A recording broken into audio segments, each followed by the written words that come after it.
નમસ્કાર. નવજીવન ટ્રસ્ટ પરિવાર વતી હું રામ મૌર્ય આપ સૌનું હાર્દિક સ્વાગત કરું છું. આપ સૌ નવજીવન ટોક્સમાં પધાર્યા છો. પુસ્તક અને પુસ્તકમાં નહીં લખાયેલી કથાઓ બંને બહુ અદ્ભુત હોય છે, અને લખાયેલા બે શબ્દોની વચ્ચે આવી નહીં લખાયેલી કથાઓ તરતી હોય છે, અને જે વાચક બહુ સંવેદનશીલ છે, સમજુ છે ને પુનરાવર્તનમાં માને છે, એ વાચક ક્યાંક એ વાતને પકડી લેતો હોય છે.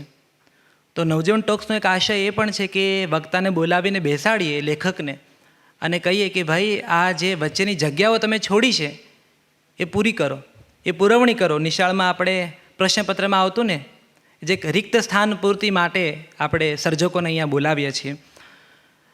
એક કોલેજમાં એક છોકરી કોલેજ પાસ કરે છે, અને નવો આ બધી જે એક્ઝામ છે સરકારી, એ વખતે હજી એટલો સરકારી નોકરીનો એટલો ક્રેઝ નહોતો, સિવિલ સર્વિસનો, પણ નવો એ ક્રેઝ સ્ટાર્ટ થઈ રહ્યો હતો. એટલે અમારો બાબો કે અમારો બેબી સિવિલ સર્વિસમાં છે એ વાતનું પ્રાઉડ જસ્ટ સ્ટાર્ટ થઈ રહ્યું હતું, એવો સમયગાળો હતો. અને છોકરીના સપના પણ 17 વર્ષની સોનમ કપૂર જેવા જ હતા. અને એની કોલેજમાંથી એને ટાસ્ક મળે છે, અને છોકરી વિચરતી વિમુક્ત જાતિ પ્રજાતિ જ્યાં જીવે છે એ દિશામાં માત્ર કોલેજનો એક પ્રોજેક્ટના ભાગરૂપે જાય છે. અને જગતમાં જ્યારે પહોંચે છે ત્યારે સમજાય છે કે આ તો એક આખું પેરેલલ યુનિવર્સ છે. જે જગતમાં હું જીવું છું, જ્યાં મમ્મી 22 રૂપિયાની દૂધની થેલીને તોડીને મારા માટે ચા બનાવે છે, એ જગતને આ જગત તો બહુ જુદું છે. અને પછી એની મથામણ ચાલુ થાય છે જગતને સમજવાની, અને નવા પડળ ખુલતા જાય છે. તલાશ નામની એક હિન્દી ફિલ્મ આવેલી, અને એમાં કરીના કપૂરનું જે પાત્ર છે પ્રોસ્ટિટ્યૂટ, એ આમિર ખાનને એક વાત કહે છે. એ જ્યારે પણ એ ફિલ્મ જોઉં ને સંવાદ સાંભળું ત્યારે મને આ લેખિકા અને લેખિકાનું પુસ્તક યાદ આવે. એ કહે છે, જો હે હી નહીં ઉનકા કેસ ક્યાં બનતા હૈ સાहब, જો હે હી નહીં ઉનકી ગિનતી ક્યાં બનતી હૈ સાहब. અને પછી આમિર ખાન એને કહે છે कि तुम यहाँ क्यों हो रोज़ी, मैं चाहता हूँ कि तुम यहाँ से निकल जाओ, मैं तुम्हारी मदद करना चाहता हूँ. અને રોઝીનો સંવાદ છે જે મને લાગે કે આખી વિચરતી વિમુક્ત જાતિ પ્રજાતિનો સંવાદ હશે કે આપકા ઇંતજાર કર રહી થી. હું જે વાત કરું છું એ લેખિકા છે મિત્તલ પટેલ. તો સૌથી પહેલાં હું એમને વિનંતી કરીશ કે આવો અને મંચ ઉપર આપનું સ્થાન ગ્રહણ કરો.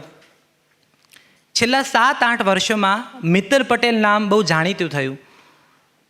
ફૂલછાપની બુધવારની પંચામૃત પૂર્તિમાં એમની કોલમ પ્રકાશિત થઈ ત્યારે એવા લોકો સુધી એમનો અવાજ અને એમની વાત પહોંચી જે વાદી મદારી આજે કમ્યુનિટી શેરીમાંથી પસાર થતી ત્યારે જોતા કે આ બરાબર ખેલ કરે છે, ઘઉં માગે છે, રોટલો માગે છે, પણ એના વિશે એટલી જ ભ્રમણાઓ પણ જાગે છે કે ઘરમાં કોઈ નહીં હોય તો બાળકને ખોઈમાં નાખીને લઈ જશે. અને પ્રજાતિની બહેનો પાછા મિત્તલબેનને કહે છે કે બેન જો અમારા છૈયા છોરાને પાર છે, આને ખવડાવીએ કે જેને ખેંચીને લાવીએ એને ખવડાવીએ. અને મિત્તલ પટેલ પુસ્તક આપે છે સરનામા વિનાના માનવી. આ એમનું પહેલું પુસ્તક, અને આ પુસ્તક થકી ગુજરાતની અસંખ્ય એવા વાચકો જેના સુધી એ વાત પહોંચી કે ભાઈ સુખ માટે તો સરનામું જોઈશે, બીજા કોઈ માટે જોઈએ ન જોઈએ. અને એક એવો લોકાલ છે જ્યાં ભૂખ લાગે છે, એ ભૂખને શમાવવા માટે પેટે પાટા બાંધે છે લોકો. મૃત્યુ પછી દફન વિધિ માટે તો ખાડા ખોદવામાં આવે, પણ અહીંયા તો જીવતા રહેવું છે એટલે ખાડા ખોદીને બાળકોને સુવડાવવામાં આવે છે જેથી ઠંડી ઓછી લાગે. એવા લોકો પણ લેખિકાને મળ્યા જેણે કીધું કે બેન સૂતી વખતે પગ રાખજો રસ્તા બાજુ, માથું નહીં, કારણ કે ટ્રકો નીકળશે શેરડીઓ ભરીને, એ ટ્રકો ચાલી જાય તો પગ ઉપરથી જાય, માથા ઉપરથી જાય તો જીવાશે નહીં. જીવતા રહેવા માટે પગ કપાવવાની તૈયારી બતાવતી એક આખી પેઢી, એક આખી પ્રજાતિ આ લેખિકાએ જોઈ. દીકરીના દેહનો વ્યાપાર કરતો ભાઈ અને બાપ આ લેખિકાએ જોયો. એટલે હું અત્યારે આ બોલું છું તો મને આખું વિશ્વ પાછું મેં જે વાંચ્યું હતું એ મારી નજરની સામે તરવરે છે. તો પહેલો જે સંઘર્ષ હતો પુસ્તકનો એ સરનામું શોધવાનો હતો. લેખિકાએ સરનામું શોધ્યું, એ લોકોને મળ્યા. હવે બીજો જે સંઘર્ષ હતો ને એ સુખનો હતો, સુખ શોધવાનો. કે સરનામું તો મળી ગયું, પણ એ પ્રજાતિ હવે લેખિકાને કહે છે પણ તમે આવી ગયા પણ અહીંયા સુખ નથી આવતું. તો આ સુખ શોધવાની મથામણ અને પ્રજા સુધી પહોંચ્યા પછી લેખિકાએ પોતાના વિશ્વને કેવી રીતે જોયું એ વાતો આપણે મિત્તલ પટેલ પાસેથી જાણવાના છીએ. મિત્તલ પટેલ પર્યાવરણ પ્રેમી છે, બાળકોના પ્રેમી છે, બાળકોના શિક્ષણ માટે ખૂબ કામ કરે છે, ગર્ભવતી બહેનો માટે કામ કરે છે, ગૃહ ઉદ્યોગમાં મદદ થાય એના માટે પણ એ સક્રિય છે. અને મને તો બહુ મજા એ પડે છે કે મસાણની મેલડી છે જરા જુદી રીતે. મસાણ લીલાછમ કરે છે. જ્યાં માણસનો દેહ ભસ્મીભૂત થાય છે, મસાણ લીલાછમ થાય, એ આ લેખિકાનો આશય છે. તો વધારે સમય નહીં લેતા હું લેખિકાને જ સાદર વિનંતી કરીશ કે આવો અને તમારા એ લોકમાં અમને લઈ જાઓ જ્યાં સરનામું પણ નથી ને સુખ પણ નથી. આદરણીય મિત્તલ પટેલ. Thank you Ram. એટલી અદ્ભુત રીતે આમ બાંધણી કરે ને, કોઈ ઉઘાડ કરવાની વાત હોય એટલી બહુ સુંદર રીતે આખો ઉઘાડ કર્યો એમ. જર્ની મને આમ એવું થાય છે કે હું તો બહુ જ બોલકી છું એમ. અને ભદ્રાયુભાઈએ પ્રસ્તાવના આ બીજું પુસ્તક પણ સુખ નથી આવતું એમાં લખ્યું છે એ પ્રમાણે કે એટલું ક્યાંય નાનકડી અમથી તક મળી કંઈ પણ કહેવાની અને હું આખી કથા કહેવા માંડું એમ. મને યાદ છે મારે પુસ્તક વિશે તો વાત કરવાની છે, પણ મારી જર્ની એટલે આખી જે સેવા કાર્યોમાં છેલ્લા આટલા વર્ષોથી મથીએ છીએ એના માટેની વાત પણ કરું તો એક મારા બહુ પ્રિય સ્વજન રશ્મિનભાઈ સંઘવી, કદાચ આ ત્રીજું પુસ્તક હવે પછી મને છે કે હું કરીશ એમાં એમની વાત લખીશ એમ. મુંબઈમાં એ રહે અને ચાર્ટર્ડ એકાઉન્ટન્ટનું આખું ગ્રુપ જે લોકોએ એમની અમારી સાથે પછી સંકળાયા, એ રશ્મિનભાઈની સાથે એક દિવસ ફોન પર વાત થઈ મારી અને એમણે કીધું કે મને મદદ કરવી આવા કાર્યોમાં ગમે, પણ હું પ્રત્યક્ષ આવીને જોઉં અને પછી મને લાગે કે બરાબર થઈ રહ્યું છે, પછી આપણે આગળ વિચારીએ એમ. અને હું પણ એવી આગ્રહી ખરી કે જાતે આવીને જોઉં, વાંચીએ એનો ફરક પડે, કોઈએ કીધું એનો ફરક પડે, પણ જે નજર સામે જોઈએ એ તો બહુ હૃદયને ટચ થઈ જાય એમ. એટલે મેં એમને આવકાર્યા. એ 9 વાગે 8:45 એરપોર્ટ પર, અમદાવાદ એરપોર્ટ પર ઉતર્યા અને મારી કથની શરૂ થઈ એમની સાથે કે શું જોયું કે આમ તેમ. હું છેક રાજસ્થાન બોર્ડર સુધી એમને લઈ ગઈ અને એવી એટલે ધૂનકી હોય ને, આ માણસ ધૂનીનું છે, હું એવું બહુ દ્રઢપણે માનું છું એમ. ધૂન હોય ને તો જ કોઈ કામ, ધૂન કે ગાંડા આ જુદી જમાત છે. અને એ ગાંડ પણ તમને ચડ્યું હોય તો તમે એક કહેવાય ને ટોચ ના કહી શકું, પણ જે લક્ષ્ય દેખાય છે ને તરફ તમે જઈ શકો. એ ધૂનકીમાં રશ્મિનભાઈની ઉંમર 60-65 વર્ષ, એમનું બપોરનું જમવાનું ભૂલી ગઈ કે એમને ખવડાવવાનું છે મારે. સતત બોલ અને વાતો. આઈ થિંક મેં એમને 12:30-1 વાગે અહીં એક હોટેલ પર એ રોકાયા હતા, ત્યાં ઉતાર્યા ત્યાં સુધી. અને બસ મેં તો કહી દીધું એના જેવું એમ, અને એટલું બધું બોલી લીધું એમ. વચમાં પોરો પણ નહીં કે તમને કેવું લાગ્યું, કેમ છે, મને બધું બહુ કહી દેવું હતું એમ. અને નેક્સ્ટ ડે એમનો મને ફોન આવ્યો ને એમણે મને કીધું કે મેં આવી છોકરી નથી જોઈ કે જે આટલું બધું બોલતી હોય એમ. અને પણ એ બોલવાનું એટલા માટે મેં એમને કીધું કે મારી પાસે ઢગલો વાતો. રામે કીધું કે આપણે આ પુસ્તકનો, મેં કીધું આ કેવી રીતે આપણે આનું કરીશું 2 વે, એટલે તમે મને ક્વેશ્ચન આન્સર પૂછશો. એટલે એમણે કીધું કે 1-1.25 કલાક તમે ઉઘાડ કરો ને પછી આપણે 15-20 મિનિટ પ્રશ્નોનું લઈ શકીએ એમ. પછી થયું કે એટલું બોલાશે, તો હું તો એવું કહું છું કે તમે મને જેટલો ટાઈમ આપો એટલું બોલાશે એમ. એટલું બધું જોયું છે, અનુભવ્યું છે, અને એટલા માટે આ બોલી શકાય છે આખી વાત એમ. અને મેં પહેલી ટોકમાં પણ કીધેલું કે સામાન્ય રીતે સમાજ કાર્યો કરવાવાળા ખૂબ લોકો છે ગુજરાતની દુનિયાભરમાં એમ, પણ ક્યાંક એવું છે કે બધા પોતાના અનુભવો લખી નથી શકતા એમ.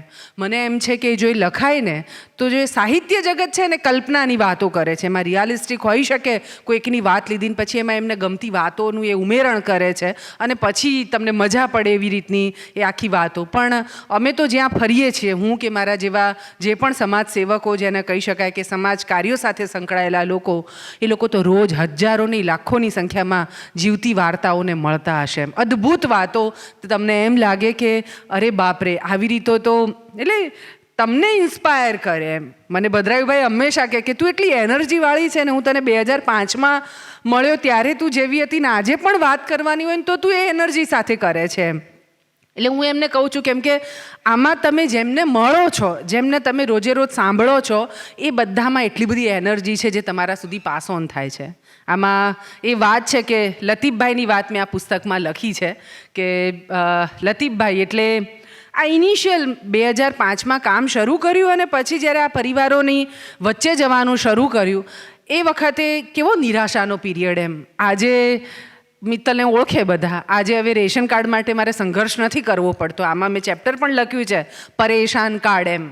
રેશન કાર્ડ શું પણ એ નાના માણસો માટે તો એ પરેશાન કાર્ડ હતું એમ. મારા માટે પણ એ પરેશાન કાર્ડ હતું. મને યાદ છે કે 1.5 વર્ષ મને અહીંયા નારોલમાં રહેતા 35 પરિવારોના રેશન કાર્ડ કઢાવતા મને 1.5 વર્ષ લાગેલું એમ. અને આજે એવું છે કે એ રેશન કાર્ડ માટે એપ્લિકેશન અમે કરીએ અને ખાલી એવું કે વિચરતી જાતિના પરિવારો છે, મિત્તલબેનવાળા VSSM-વાળા પરિવારો છે, તો પછી આગળ પાછળનું કોઈ નથી પૂછતું, અધિકારી રેશન કાર્ડ કાઢી નાખે છે એમ. પણ આ બધી એ જે સંઘર્ષ આટલા વખત સુધી કોઈ પણ સ્થાન પર તમારે પહોંચવું છે અથવા સફળતાના જે માપદંડો, બહુ બધા અત્યારે તો મોટિવેશનલ લેક્ચર્સ આપવાવાળા લોકો છે, પણ હું તો એવું માનું છું કે તમારે પકડી રાખીને લાગ્યા રહેવું પડે. આ આખું કામ એવું છે ને કે તમને થકવાડી નાખે એમ.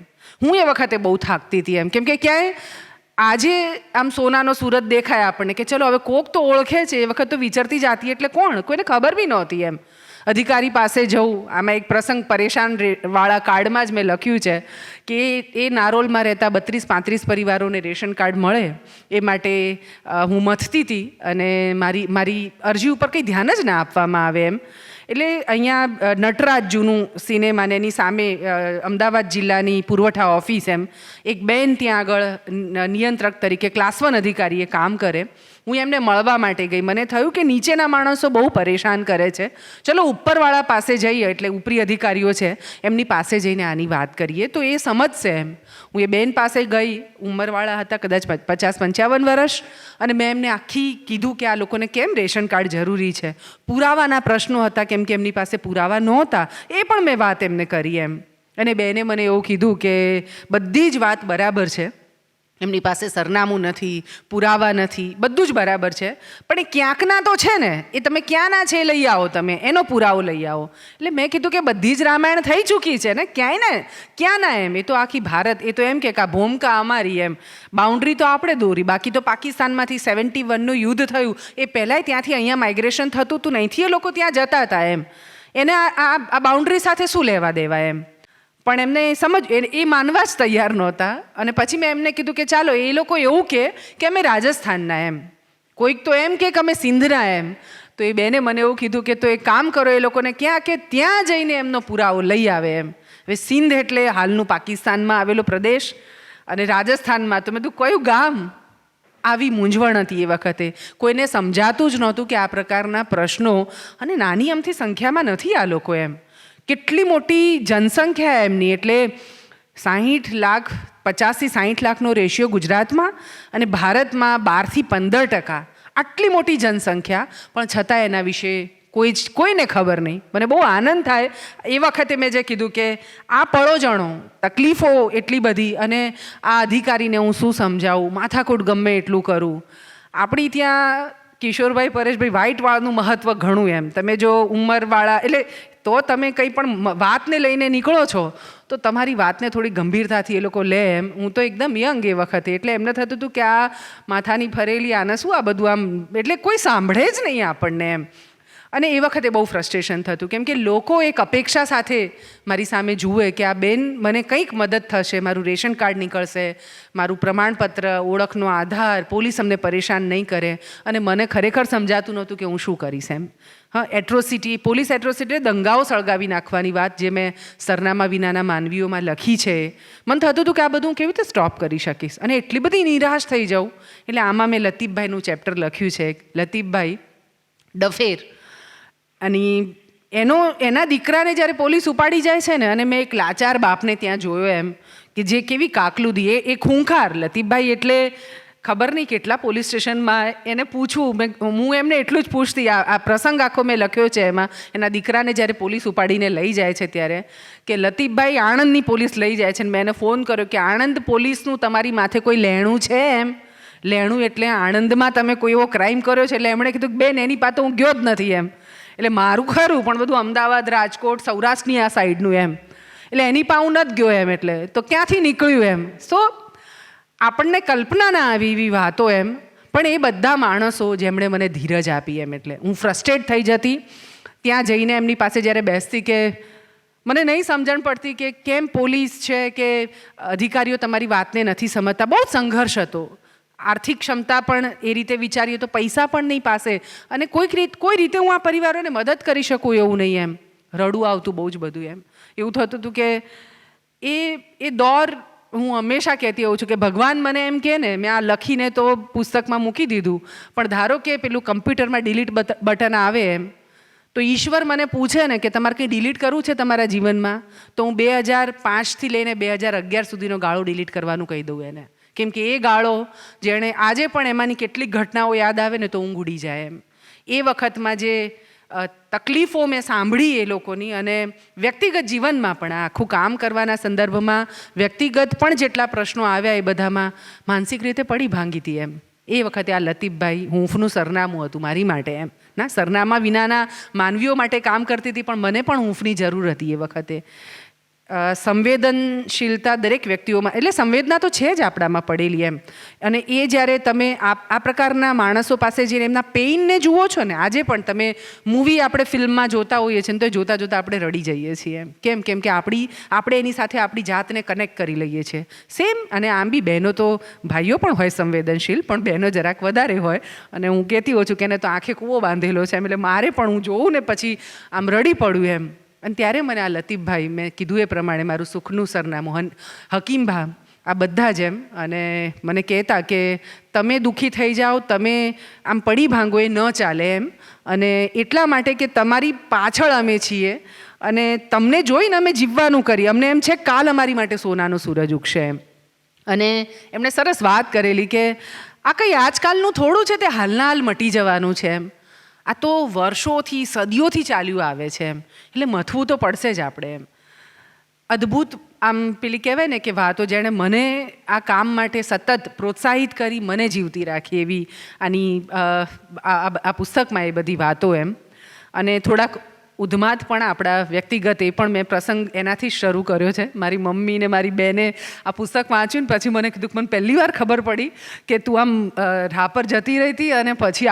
રાપર જવાનું તું રાત્રે આવું થયું. મારી બેન કે હું તો સૂઈ જ ના શકી ચેપ્ટર વાંચ્યા પછી. અને મને મારી મમ્મીએ કીધું કે તને ભાન પડે છે એમ, હવે આવું કોઈ દિવસ ના કરતી. મેં કીધું મમ્મી, એ પ્રસંગ, એ ઘટનાઓ, એ સમય જુદો હતો. હવે એવો પ્રસંગ નથી થવાનો અને એવું કોઈ દિવસ ન થાય. એમ એટલે પણ બહુ જ બધી વાતો જે આપણી ભીતરમાં કદાચ મેં ના લખ્યું તો મારી સાથે એ બધી ચીજો પણ જતી રહેતે. એમ અને હંમેશા એવું છે કે કોઈ પણ વ્યક્તિ સફળ થાય છે. હું હંમેશા મારી હોસ્ટેલમાં ભણતા બાળકો અને મારી દીકરી અને હું જ્યાં રહું છું એમ, અથવા અહીંયા બેઠેલા સુખી સંપન્ન પરિવારના બાળકોમાં હું ક્યારે પણ મોકો મળે ત્યારે હું કહું છું કે સંઘર્ષની વાતો એ અમારી હોસ્ટેલમાં ભણતા દરેક બાળક પાસે છે. એમ એ સફળ થશે ને તો એની પાસે ઢગલો સ્ટોરી હશે. અહીંયા જ ઊભા રહીને પોતાની સફળતાની સ્ટોરી કહેતા હશે. મારી કિયારા પાસે એવી સ્ટોરી નહીં હોય. એમ કેમ કે એનો સંઘર્ષ હશે પણ કદાચ એક જુદા લેવલ પરનો હશે, પણ એને જે બેઝિક ચીજો માટે અમારી હોસ્ટેલમાં ભણતા બાળકોમાં મને પ્રકાશ, આમાં બાળકોની પણ વાત છે, પ્રકાશ અમારો અત્યારે મારી સાથે મીડિયા શીખી રહ્યો છે. એ કહેતો હતો કે દીદી હું હોસ્ટેલમાં આવ્યો ને, મેં પૂછ્યું કે તને ફાવતું હતું? એટલે એણે કીધું કે હોસ્ટેલ બિલકુલ નહોતી ગમતી મને, પણ અહીં હું એટલા માટે રહ્યો કે મને ખાવા મળતું હતું. એમ હવે તમે કલ્પના કરી શકો કે ખાવા મળે એ માટે થઈને. અને એણે કીધું કે હું તો આબુ રોડ પર એનું ઘર. એમ અને પપ્પા, માં નહીં, બહુ જ નાનો હતો ને માં ગુજરી ગયેલી. અને પપ્પા સવારે ઉઠે ને ભાઈઓ ને બહેનો બધા, અમે મારી આંખ ખુલે પહેલાં તો એ લોકો કામે જતા રહ્યા હોય. ચા તો ને દૂધ ને આ બધી તો કોઈ કલ્પના જ ના આવે કે અમે એ પીધી હોય એવી રીતના.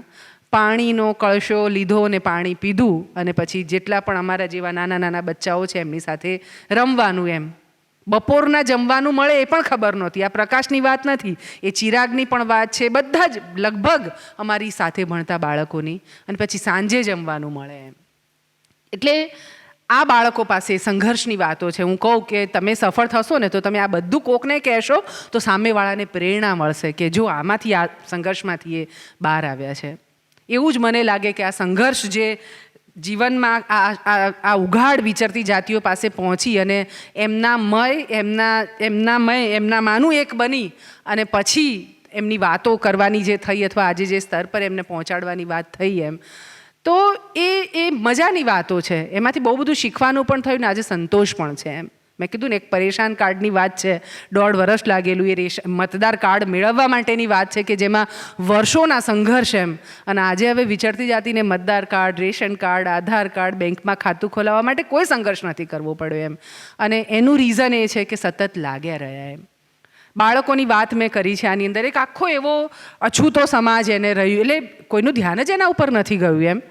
જ્યારે બાળકોને હોસ્ટેલમાં, આ વસાહતોમાં, અભાવવાળી વસાહતોમાં, હું વસાહતોમાં ફરતી ત્યારે મેં કેટલી વખતે જોયું છે બચ્ચાઓને કે પેલું તેતર જીવતું લઈને એની મા પાસે મૂકીને, એટલે શિકાર કરે. ગિલોલ તો લગભગ બાળકોના ગળામાં હોય અને લઈને આવીને એની માને રાંધી દે એવું કહેતા એમ. એટલે આમ અંદરથી કાળજું કંપી જાય આપણું કે આવું કેવું એમ. અને ત્યારે થયું કે કેટલાને પૂછ્યું કે તમારા ઘરમાં અંદર જઈને જોઈએ એમના રસોડામાં કે ખાવા છે. આજે પણ એવા કેટલાય પરિવારોને અમે મળીએ છીએ કે ખાવા ન હોય તો શું કરો, અને એમ કે પાણી પીને સૂઈ જવાનું એમ. તો એવું થાય કે આ કયું જગત છે જે આપણે જોઈએ છીએ, રોજ જીવીએ છીએ. ક્યાં કેટલું બધું છે ને, 5,000ની ડીશ, લગ્નમાં જઈએ છીએ તો કદાચ એનાથી વધારાની ડીશ મળતી હોય એવા લગ્નો થાય છે.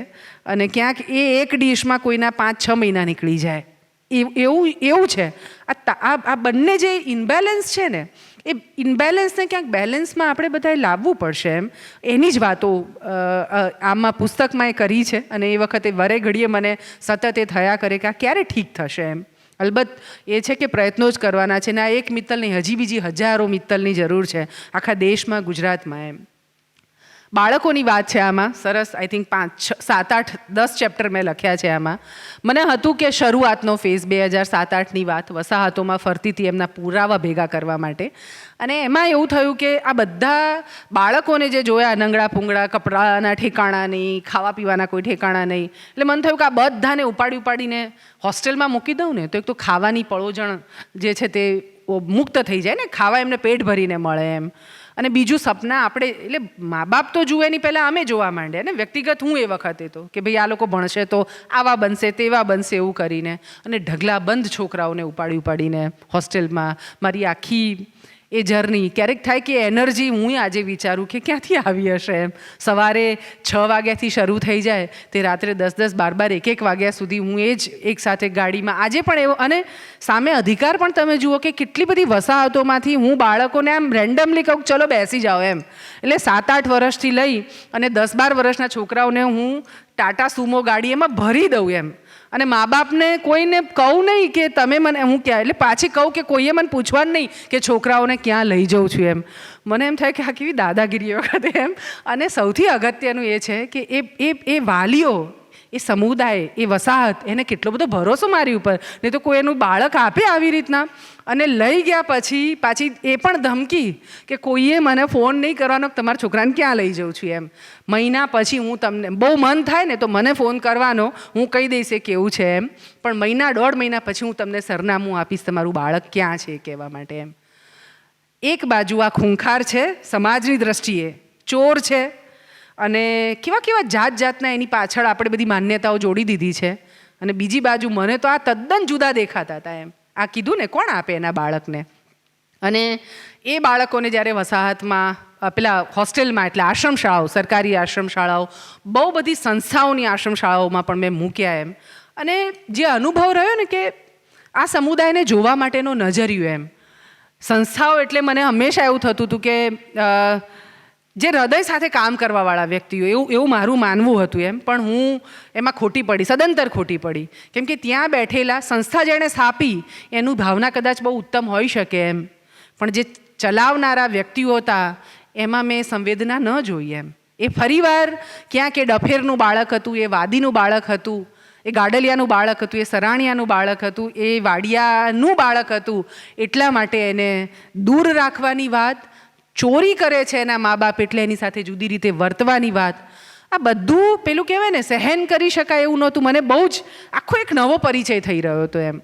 એક જગ્યાએ તો આમ એવું થાય ને કે જમવા માટે તો આપણે બધા કેટલા બધા, આજે અમે પણ હોસ્ટેલ ચલાવીએ, ખૂબ લોકો અમને ડોનેશન પણ આપે ખવડાવવા માટે થઈને. અને એક આશ્રમ શાળામાં એવું થયું કે જ્યારે મેં મારા 18 બાળકોને મૂક્યા, હું મારા કહું છું એટલા માટે કે એ વખતે એ લોકો એવું કહેતા હતા કે આ તમારા બાળકો એમના 120ની સંખ્યા હોસ્ટેલમાં એ આશ્રમ સ્કૂલમાં હોય, એમાંથી 100 એમના ને મેં મૂકેલા 18, પણ એ 100ની સાથેના 20 આ બે જુદા હોતા, તમારા બાળકો એવું. એક અમદાવાદ નજીકની જ આશ્રમ શાળામાં મેં આવી રીતે બાળકોને દાખલ કર્યા અને બહુ સારો પ્રતિભાવ પણ એ લોકોએ આપ્યો કે બાળકોને સરસ રાખશું આમ તેમ એ બધું. અને બીજા દિવસે મને ફોન આવ્યો ત્યાંથી અને પહેલું ફોનનું વાક્ય હતું કે આ તમારા બાળકો કેટલું ખાય છે, પેટ છે કે પટારો છે એટલે નવાઈ લાગે કે આવું એટલે મેં એમને કીધું કે એને સમજવા દો ને કે મને 3 ટાઈમ મળશે પાછું એમણે મને એમ કીધું કે નફ્ફટ છે સાલાઓ, ખબર નહીં પડતી એમને કે થાળીમાં અમે પીરસવાનું બંધ કરીને તો ઊભા નથી થતા ત્યાંથી એને સતત ખાવું છે.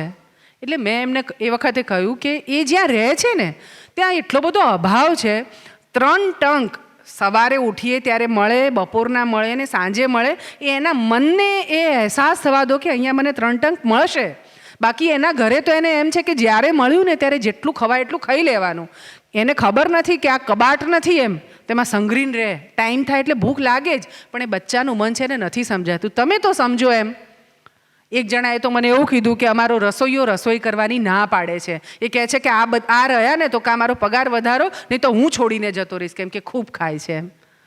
અને આ વાત સાચી છે, એમની ફરિયાદો સાચી છે, પણ વે ખોટો છે અને એમને ટ્રીટ કરવાની મેથડ ખોટી છે. અમે હોસ્ટેલ અમારી શરૂ થાય ને જૂન મહિનામાં, અમારી હોસ્ટેલમાં 450 બાળકો ભણે અને જૂન મહિનામાં હોસ્ટેલ શરૂ થાય તો લગભગ 2 મહિના અમે શરૂઆતમાં એવું કરીએ. કેટલા બધા બચ્ચાઓ તો સ્ટેબલ થઈ ગયા છે, પણ છતાંય અમારું સવારનો બ્રેકફાસ્ટ પત્યા પછી બપોર અને સાંજનું જમવાનું બન્યા પછી તપેલા ત્યાંથી હટે નહીં એ 2-2.5 કલાક ત્યાંના ત્યાં જોઈએ, જેને જ્યારે મન થાય ને ત્યારે ખાઈ શકે એવી રીતના.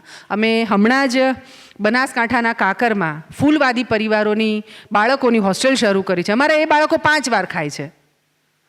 સવારે બ્રેકફાસ્ટ કરે, પછી 10:30-11 વાગે પાછું જમે, પછી સ્કૂલમાં મધ્યાહન ભોજન મળે ત્યારે પાછું મધ્યાહન ભોજન ખાય, પાછું સાંજે 5 વાગે સ્કૂલથી આવીને પાછું જમે ને રાત્રે 7 વાગે. કોક એમ કે આવું ના ખવડાવાય.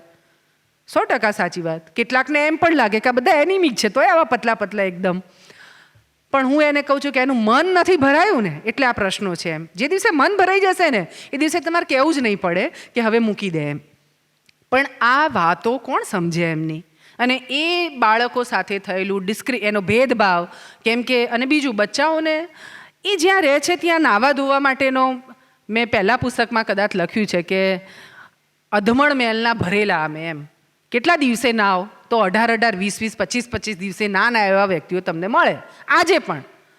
એટલે આપણને કેટલાય લોકો એમ કે તમારે એમને સલાહ આપવી જોઈએ કે રોજ નાહવું પડે ને આ બધું પણ તમે એની જિંદગી જીવ્યા છો? હું તો બહારથી બોલું ને, મને પણ એવું લાગતું હતું પણ જ્યારે એમની વચ્ચે જઈને ઊભી રહીને ત્યારે મેં એમની પરિસ્થિતિને ન નાવા પાછળના કારણો પણ મને તો જેન્યુન લાગ્યા. દીકરીઓ એ કહે છે કે અમારી જુવાન દીકરીઓ એમના ફીચર્સ જોજો નોમેડ્સના કેટલા સરસ. પહેલાંની હિન્દી ફિલ્મોમાં તો મેક્સિમમ એમનો ઉપયોગ થયો છે કેમ કે એમના ફીચર્સ એટલા સરસ, અને હીરોને હિરોઈન એ વિચરતી જાતિની કોઈ છોકરી સાથે પ્રેમ થઈ જાય એવું તો એ કેટલું અદ્ભુત કેરેક્ટર ફિલ્મ ઇન્ડસ્ટ્રીઝવાળા એ રીતે ખરેખર આમને બહુ જુદી રીતે બતાવ્યા. એટલે આટલી સુંદર સ્ત્રીઓ એમની. એટલે એમ કહે છે કે અમે તો ખુલ્લામાં રહીએ, અમારી પાસે ઘર બંધ કરવા છાપરાને તાળું ક્યાં મારીએ ગામની ભાગોળે ગામની સીમમાં કંઈ પણ થઈ શકે એટલે ગંધાતા હોઈએ ને તો કોઈ પાસે જ ન આવે એટલે પોતાની જાતને કોઈ આપણી પાસે ન આવે એ માટે ગંધાતી રાખવાની. મને એમ છે કે સમાજ તરીકે આપણને શરમ આવવી જોઈએ કે આપણે એવું કેવું નિર્માણ કર્યું છે કે એને આવું થાય છે પણ અગેઇન એ વાત આવે છે કે આપણે કોઈ એ તરફી કોઈ દિવસ ગયા જ નથી, આપણે જોયું જ નથી અને એટલે બહાર બેઠા બેઠા આપણે સલાહો આપવાનું બહુ જ આરામથી કરી શકીએ કે તમારે આમ વર્તવું જોઈએ, તમારે તેમ વર્તવું જોઈએ એ બધી વાત એ બાળકોની ને એમાં આ જે ટાઇટલ છે ને એ મને એક સરસ નાનકડો દીકરો અને આ બધું હું સમજતી. મેં 700 બાળકોને દાખલ કરેલા 2007-18માં અને પેલું સપનાએ જોવા માંડેલી કે આમાંથી કોઈ ભણીને કલેક્ટર બની જશે ને આ થઈ જશે ને તે થઈ જશે એવું બધું. પણ પછી આઈ થિંક મૂક્યાના 2-3 દિવસથી જ મને સમજ પડી ગઈ કે આ પીડા તો બહુ જ મોટી છે કદાચ આ સપનો સાકાર થાય એવું મને નથી લાગતું, એવું થઈ ગયેલું પણ છતાંય મન નહોતું થતું બાળકોને પાછા લઈ આવવાનું મને થતું હતું કે કોઈ પણ હિસાબે આ લોકો ટકી જાય અને એક આશ્રમ સ્કૂલમાં હું બાળકોને મળવા ગઈ. રવિવારે મારે બધું સામાન લઈને જવાનું છોકરાઓ માટે, નાસ્તો મંગાવ્યો હોય, કપડાં મંગાવ્યા હોય, બધું લઈને એમ. અને એ આશ્રમ સ્કૂલમાં ભયંકર સંઘર્ષ, બાળકોને ટીચર્સ એટલે એમના ત્યાં જે ગૃહમાતા ગૃહપતિ એ બધાની સાથે બહુ જ બધી માથાકૂટો. પુસ્તકમાં વાંચજો તમને ખ્યાલ આવશે એમ. અને છોકરાઓને ત્યાં રહેવું નહોતું. મને સ્પષ્ટ દેખાતું હતું કે આ બચ્ચાઓને ત્યાં રહેવું નથી એમ. પણ પેલું મારું મન એ હતું ને, પેટ ભરીને ખાવા, ભણશે તો ડૉક્ટર બનશે, ભણશે તો આપણે ગણતરીઓ કરવા માંડીએ. એટલે મેં એ બાળકોનું એ પેઇન મેં નહીં જોયું, એ 7-8 વર્ષના બચ્ચાઓનું. અને પછી હું એ બધો સામાન એમને આપીને હું પાછી વળી રહી હતી, અને એક નાનકડો છોકરો મારો દુપટ્ટો પકડી મારી પાછળ ચાલતો હતો એમ. અને મેં નક્કી કર્યું હતું કે આ બધા બચ્ચાઓ એવા છે કે એટલી બધી તકલીફ ને કોઈ માણસને સતાવો હોય ને. પેલું આદિવાસીઓમાં સરસ એક વાત છે, ઝાડ સાથે કામ કરીએ એટલે એ કહે છે કે આદિવાસી એરિયામાં કોઈ ઝાડને મારવું હોય તો અથવા કટ કરવું હોય, લાકડાની એમને જરૂર હોય, તો એ કહે છે કે ઝાડને કટ સીધું ના કરો, પણ એ ઝાડ પાસે જઈને લોકો મન ભરીને એના ગાળો બોલે ને તો એ ઝાડ બીજા દિવસે સુકાવાનું શરૂ થઈ જાય. સંવેદના છે ને એનામાં, એટલે એને આ બધી ચીજો સમજાય છે એમ. અહીંયા બાળકો સાથે પણ ક્યાંક એ જ પ્રકારનો વર્તારો લોકોએ એમણે કરવાનો શરૂ કર્યો. એટલે બાળકને તો તરત સમજાય, એ 5 વર્ષનું હોય કે નાનકડું હોય. મારી 2 વર્ષની દીકરી હતી તો એને સમજાતું હતું કે આજે મેં એની સાથે મારી દીકરીને પ્રેમથી મેં નથી ઉપાડી એમ. તો આમને તો સમજાય જ. તો એ નહોતું એમને, આ બાળકોને એ ચીજો ફીલ થતી હતી એમ. એટલે પણ મારે રાખવા હતા અને પૂછવું નહોતું. એ મળીને નીકળતી હતી રવિવારે બાળકોને કે તમારે અહીંયા રહેવું છે, નથી રહેવું. મને ખબર હતી કે હું પૂછીશ તો એ ના જ પાડશે કે મારે નથી રહેવું એમ. હું નહોતી પૂછવાની, પણ તોય પૂછાઈ ગયું પેલા નાનકડા એક દીકરાને એમ. અને મેં કીધું કે શું થાય છે બેટા, તું રહે ને અહીંયા આગળ, અહીં રહીશ તો તને ખાવાનું મળશે પેટ ભરીને, તું આ બનીશ તે બનીશ, બધી વાતો કરી મોટિવેશનલ. અને બચ્ચાએ મને એક વાક્યમાં મને કીધું પણ અહીંયા સુખ નથી આવતું એમ. મને એમ થાય કે આ ડેફિનેશન જે છે ને એના સુખની એમ હું કંઈ જ નહીં બોલી શકી. બાળકોને ત્યાં જ રાખ્યા, હું નીકળી ગઈ એમ. પણ આખા રસ્તે શૂન્ય, આંખોમાંથી પાણી જ નીકળતું હતું. મને થતું હતું કે આ સુખ આપી શકે એવું એન્વાયરમેન્ટ આપણે કેમ નહીં આપી શકતા આ લોકોને એમ. શું ખૂટે છે એમ આ બધામાં એમ. અને એ સુખની પરિભાષા એ 6 વર્ષના છોકરાને સમજાય છે તો એની પાસે જે સંચાલક પેલા ગૃહપતિ ગૃહમાતા કે જે શિક્ષકો છે ને કેમ નહીં સમજાતી હોય એમ. આ પીડા આ બધામાં. અને પછી આખી બધી ઘણી બધી વાતો છે. પણ સુખ એટલે બહુ જુદા પ્રકારનું. એમને કોઈએ મારી પાસે ક્યારેય ડિમાન્ડ નથી કરી કે અમને ગાડી જોઈએ છે, અમને બંગલો જોઈએ છે. નેવર. એમણે હંમેશા એક ચીજ જ્યારે પણ જતા ને પહેલાં તો ઓળખનો આધાર માંગતા એ લોકો એમ. શું જોઈએ છે તો બેન અમે કોણ છીએ ને એનું ફોટોવાળું કાર્ડ અપાઈ દો એમ. એટલે બહુ થઈ ગયું અમારે. કેમ કે પોલીસ હેરાન કરે ને તો હું કહી શકું કે હું આ છું એમ. એટલે અમને એ જોઈએ છે એમ. એટલે આ ક્યારેક એમ થાય કે ઘણા બધા મેં લખ્યું છે એમાં પહેલું સરનામા વિનાના માનવીઓ પુસ્તક વાંચ્યા પછી સિમ્સ હોસ્પિટલમાં જે ડૉક્ટર છે ડૉક્ટર સોનકભાઈ અને ઘણા બધાએ મને એવું કીધું કે બેન પહેલાં પુસ્તકમાં સખત પીડાની વાત કરી છે તમે, હવે જે છે ને તે સુખની વાત કરજો એમ. એટલે થોડી હળવા થાય ને નિરાતની વાત કરજો. એટલે મેં કીધું કે આ તો મારે હળવાની વાત કરવા માટે તો 2017 સુધી આવવું પડશે. આ તો હજી જર્ની જે છે ને 2011 સુધી જ પહોંચી છે. એમાં રામ જે કહ્યું ને એ પ્રમાણે કે કેટલાય ચેપ્ટર એવા છે કે જે હજી આની અંદર પણ મેં નથી મૂક્યા એમ.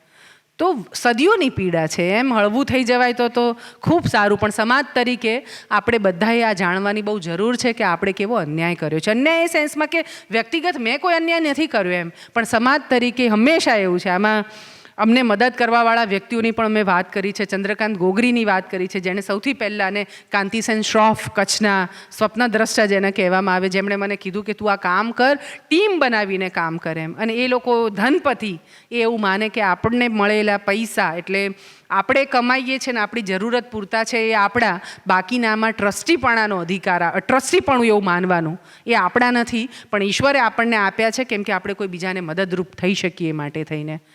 તો એ વાત જો એમનામાં એ સમજાય તો વ્યક્તિગત રીતે મને એમ થાય કે આપણે બધા કેમ નહીં સમજતા આ બધી. અને હું ફરી કહું કે આ દુનિયામાં એટલા બધા દુઃખો છે જ નહીં કે જેનું સોલ્યુશન આપણે ના લાવી શકીએ.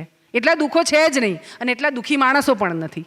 હા, પણ મુદ્દો એ છે કે શું આપણે એમના સુધી જઈ શકવાના છીએ કરવા માટે થઈને, એને એ તકલીફોને ઓછી કરવા માટે. તો ક્યાંક એ મનોમંથન એ મથામણ કરવાની વાત છે.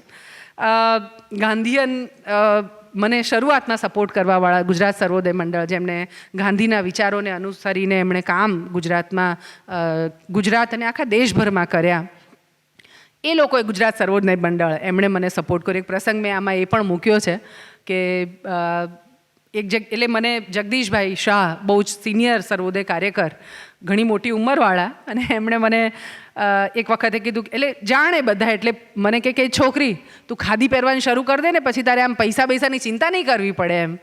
અને મેં એમને કીધું હતું કે હું નહીં પહેરું ખાદી એમ. અને હું શું આ જે કામ કરું છું એ ગાંધીનું કામ નથી? એટલે મારી સામે જોયું, એટલે પછી કે છે.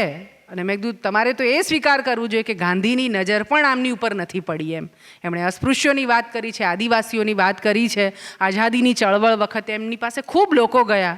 કેટલાકને એમણે ચળવળમાં જોડ્યા અને કેટલાકને એમણે સેવા કાર્યોમાં જોડવા, એટલે એમને અલગ અલગ જગ્યાએ જઈને ભેખ ધરીને બેસવાની એમણે વાત કરી. કોઈ જગ્યાએ વિચરતી જાતિઓની વચ્ચે વાત જઈને કરો એવું ગાંધીએ નથી કીધું એમ. એટલે એ તો એમની નજરમાંથી છૂટી ગયા છે, તો તમારે તો આ કરવું જ પડે એમ. એટલે હું ખાદી નહીં પહેરું તોય તમારે મારી ચિંતા કરવી પડશે એમ. એવું એક કોન્ફિડન્સ સાથે એ વખતે ખૂબ સહયોગ મળ્યો મને. ગુજરાત સર્વોદય મંડળ, એ ગાંધીયન જેટલા પણ લોકો હતા મારી સાથે સંકળાયા, મારા પારુલબેનથી લઈને ઘણા બધા વ્યક્તિઓએ સપોર્ટ કર્યો. કાંતિભાઈ શાહ સર્વોદય પરિવાર ટ્રસ્ટ પિંડવળમાંથી, એ બધાને હું યાદ કરું. અને કેવું છે, ક્યારેક એક પેલું મેં જે શરૂઆતમાં કીધું પરેશભાઈ કે વ્હાઈટ વાળ હોય ને એનો, એ વખતે એવું થતું હતું એમ. એટલે સફેદ વાળ, થોડા ઉંમરવાળા ખાદીબાદી અથવા સાડીવાડી પહેરો તો લોકો તમારી પર ફેટ કરે કે ભાઈ આ ના, એ જે કરે છે બરાબર. આમ કહેવાય કે યંગ જનરેશન આ બધું કરે ને એ બધું, પણ ફેથ નથી લોકોને. હું બહુ સાચું કહું તો જુવાનિયાઓ ઉપર આજની પરિસ્થિતિ કદાચ જુદી હોઈ શકે, પણ એ વખતે તો એમને માનવામાં જ ના આવે કે કોઈ આવું કામ કરે એમ.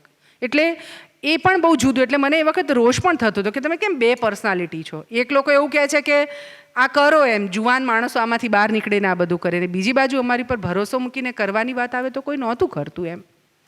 તો એ પ્રસંગોની વાત પણ આને, અને બહુ સંઘ પૈસો સૌથી બે વસ્તુ હતી કે કાર્યો કરવા એમાં લોકો તો જરૂરિયાતવાળા ઘણા હતા, એમની તકલીફો બહુ બધી હતી. એટલે ક્યાંક એમ લાગતું હતું કે અહીંયા અમારે કંઈક ટેકો કરવો જોઈએ, અને ક્યાંક એવું થતું હતું કે પૈસા નહીં, કેવી રીતે કરવું આ બધામાં એમ. અને પેલું કહેવાય ને, અત્યાર સુધી તો આપણે મમ્મી પપ્પાને બધાએ મને જ આપેલું પેલું માંગવાની વાત. સમાજ સેવક એ માંગણ છે, હું હવે બહુ આમ દ્રઢતાથી બધાની હાજરીમાં કહી દઉં છું એમ. પણ એ વખતે નહોતી માંગી શકતી કોઈની પાસે, કે એમ થાય કે કોઈને કહેવાય મારે કે તમે મને પૈસાને. એવું એ થતું હતું કોઈ મિટિંગ માટે બોલાવે, ન્યૂઝપેપરમાં પેલા મેગેઝિનમાં લખતી એમ, અને પછી લખ્યું હોય કે મને એમાં લખવામાં કે આમાં આટલા પૈસાની જરૂર છે. કોઈનો ફોન આવે અને પછી મળવા બોલાવે ને પછી મને કે કેટલા પૈસાની, તો હું બોલી નાખું એમ. પણ વધારાની કોઈ વાત માંગવા પર્સ્પેક્ટિવથી નહીં, હું કરી જ નહોતી શકતી એમ. એ મને હરવિલાસ બેને શીખવાડ્યું એમ, સર્વોદય કાર્યકર એ પણ. અને બેને મને એવું કીધેલું કે તું ભૂલી જા કે તું પટેલ છે એમ, અને તું એ વાત તારા મનમાંથી આપનાર તરીકેની ભૂલી જા તો તું કહી શકીશ. અને એટલે એમણે કીધું હતું કે વણ માંગે, કોઈકને માંગવાનો અધિકાર આપ્યો હોય ને તો એ સમાજ સેવકને ભગવાને આપી જ દીધો છે એમ. એટલે તારે તું માંગી જ શકે એમ. તો કેટલા બધા લોકો છે ને માણસને ઘડે છે આ બધા ઉંમરમાં, અનુભવમાં, કેટલા બધા મોટા વ્યક્તિઓ એમ. એટલે પણ એમણે બધાએ ક્યાંક ને ક્યાંક મને પણ એ ઘડતર ઘડી એમ. એમણે મદદ કરી મને. એક આખા સમાજની વાત કરી છે, વાદી મદારી, બધા જ જેને એક જુદા ટેગ સાથે એને જુએ. આજે પણ એમનું કલ્ચર બહુ જ કલરફુલ, રીતિ રિવાજો તો તમને એમ થાય કે આ કઈ સદીમાં જીવે છે એમ. હું હંમેશા કહેતી હોઉં છું 18મી સદીમાં જીવતા હોય એ પ્રકારના એમના રિવાજો. કેટલાક બહુ સારા અને કેટલાક આપણને પેઇન આપે એવા, અને એમ થાય કે આ કેમ સમજતા નથી એ પ્રકારના. આજે અમારી કાકરની અમારી હોસ્ટેલમાં 140 બાળકો ભણે. 3જા ધોરણમાં ભણતી અમારી હોસ્ટેલમાં દીકરીઓ લાજ કાઢે એમ. અને લાજ કોની કાઢે? તેનો ઘરવાળો એ 4થામાં ભણતો હોય, એનો જેઠ છે 5માં ભણતો હોય ને એની લાજ કાઢે. એટલે હું કહું કે લા તને, પછી પેલા બેને બોલાવું કે ભાઈ આ લાજ કાઢ. એટલે દીકરીને પૂછું કે તું આરતી છોડી દે ને બેટા, તો કે ના અમે આવું કરીએ તો આ પેલો ફરિયાદ કરી દે ને મારા મમ્મીને કે પપ્પાને, તો પછી અમને વડ પડે એમ. એટલે હું એ બેને બોલાવું કે ભાઈ તું ફરિયાદ ના કરે અને તું મંજૂરી આપી દે ને તો આ નીકળી જાય. કેમ કે પેન્ટ શર્ટ પહેરાવીએ અને પછી પાછી દુપટ્ટો નાખે, આમ કરીને લાજ કાઢે એમ. એટલે ઓલા છોકરાઓએ કીધું અમને તો કાંઈ વાંધો નથી દીદી, પણ તમારે રાવણામાં વાત કરવી પડે. રાવણું એટલે આમનું નાથ પંચો જ્યાં બેઠા. અને રોજ સવારે મને એમ થાય કે જીવનમાં કંઈ કામ નહીં હોય, રાવણામાં બધા જ આમ બેસી જાય અને નાનકડી ઘટના કંઈ પણ થયું હોય તે નાથ પંચના બધા જ આગેવાનો ભેગા થાય અને પછી ત્યાં આ લાજ કાઢવાનું ડિસિઝન હોય કે હું એમને કહું કે કાલ અમદાવાદ આવવાનું છે તોય રાવણું ભરાય, અમદાવાદ જવાનું છે, કોને કોને જવાનું છે, તો મારા ભગોબા કહે કે આ 5ને મોકલવાના, પછી 6ઠ્ઠો ના આવે, મુખ્યમંત્રીએ બોલાયા છે તો બી રાવણું ભરાય કે કોને જવાનું છે. હવે મેં કીધું કે મુખ્યમંત્રીએ કીધું છે કે એકને જ જવાનું અંદર, તો કે ના અરવિંદ અને બોલે એવો જોઈએ, તો અરવિંદ 7 ચોપડી ભણેલો છે તો અરવિંદને બોલાવવાનો, એમના બંગલે મળવા જવાનું છે. તો કે એવું તો ચમનું થાય એકલા અરવિંદને જ મોકલવાનો, ને અરવિંદ તો હજી નાનો છે એટલે નેનો છે એમ, અમે બધા તો નાથપંચના ધણી, અમે આગેવાનો એમ, એટલે બધા જ આવે. હું કહું તમને પ્રવેશ નહીં મળે તો કોઈ વાંધો નહીં, અમે બહાર બેસી રહીશું એમ.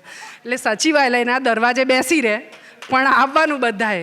એટલી બધી તમને ક્યારેક એવું થાય કે હું બહુ ફની રીતે કહું, પણ અમારા ત્યાંના બાલ દોસ્તો જે આ બાળકોને સાચવે ને, હું એવું કહું કે એમને 100 નહીં 1000 સલામ કરવી પડે એમ. ફ્રસ્ટ્રેટ થઈ જાય, દુઃખી થઈ જાય, રડે ક્યારેક કે અમને આમાંથી મુક્ત કરો. કેટલાક તો એવું કે અમને ટોયલેટ ધોવાનું કામ આપશો ને તો એ પણ કરી લઈશું, પણ અમારે આ નહીં કરવું એમ. સમજે ને, એક નાનકડી ઘટના કિચનમાં કામ કરવાની તો આપણે શીખવીએ, બાળકો પણ રસોઈયા સાથે કામ કરે એમ. અને રસોઈ સાથે કામ કરતાં કરતાં શાક કાપ્યું ને લોટ બાંધવામાં દીકરીઓએ મદદ કરીને, પેર બંનેની બને, દીકરાઓ પણ હોય ને દીકરીઓ પણ હોય, પણ આવી ટાબર જ બધી 7 ધોરણ સુધીની એમ. રસોઈમાં પેલા શાક કાપી દીધું, પછી એણે હાથ ધોયા એક દીકરીએ, અને બીજો એના જેવડો જ હતો છોકરો 3જા 4થામાં ભણતો, એને નેપકિન આપ્યો. આ તો બહુ મોટી ઘટના થઈ ગઈ, મને ખબર નહોતી કે આ નેપકિન આપવા પાછળનું કંઈક જુદું હોય. એટલે સાંજ થઈને ત્યાં તો બધા જ વાલીઓ આવી ગયા હોસ્ટેલમાં, અને અમારે હવે કોઈને ભણાવવા નથી, અહીંયા આગળ તો રૂમાલ આપવામાં આવે છે એમ. હવે રૂમાલ પાછળનું લોજિક કંઈક જુદું હશે, અને આખી હોસ્ટેલ ખાલી. અમારા બાલ દોસ્તો, અને એવું છે કે અમે બીજા દિવસે જવાના હોઈએ કે મહેમાનોને લઈને ત્યાં હોસ્ટેલ જોવા માટે, અને રાતના તો બધું જ પતી ગયું હોય, કેવી દશા થાય એમ.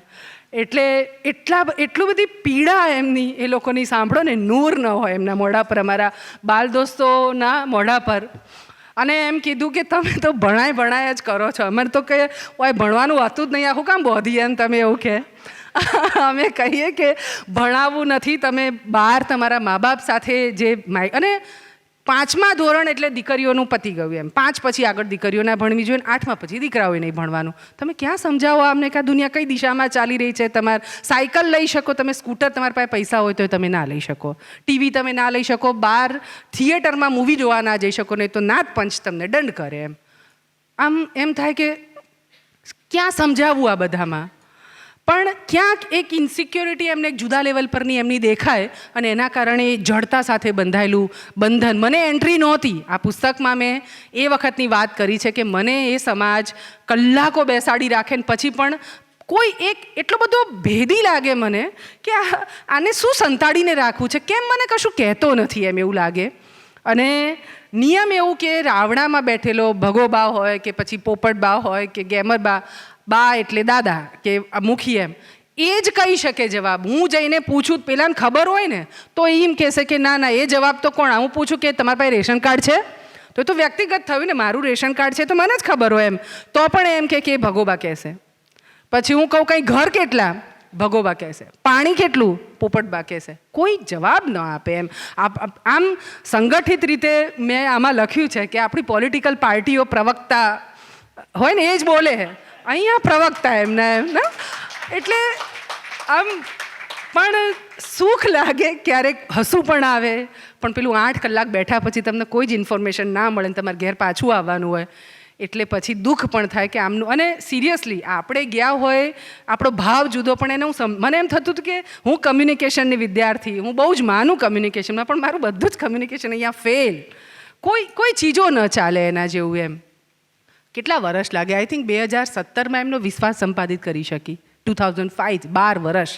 અને આજે હવે એવું છે કે એમના રાવણામાં બેસીને ડિસિઝન લઈ શકું. અમારા બાલ દોસ્તો થાકે, અમારા ત્યાંના કાર્યકરો થાકે, ત્યારે ફોન આવે કે બેન નથી માનતા, ને પછી આમ ધમકાઈને હું એમને કહી શકું કે કાલ કોઈને અહીંયા રહેવા નહીં દઉં એમ, પોલીસને લઈને આવીશ અને બધાનું આમ કરી દઈશ એમ. મને એમ ક્યારેક થાય કે આ ભાષા એમ, પણ ક્યારેક એવું લાગે કે એટલો બધો અધિકાર. અને પાછા બધા પેલી પાઘડી ઉતારે, બેન તમારી પગમાં પાઘડી મૂકીએ છે. હું કહું છે નથી, હું કહું એટલું કરો ને એમ.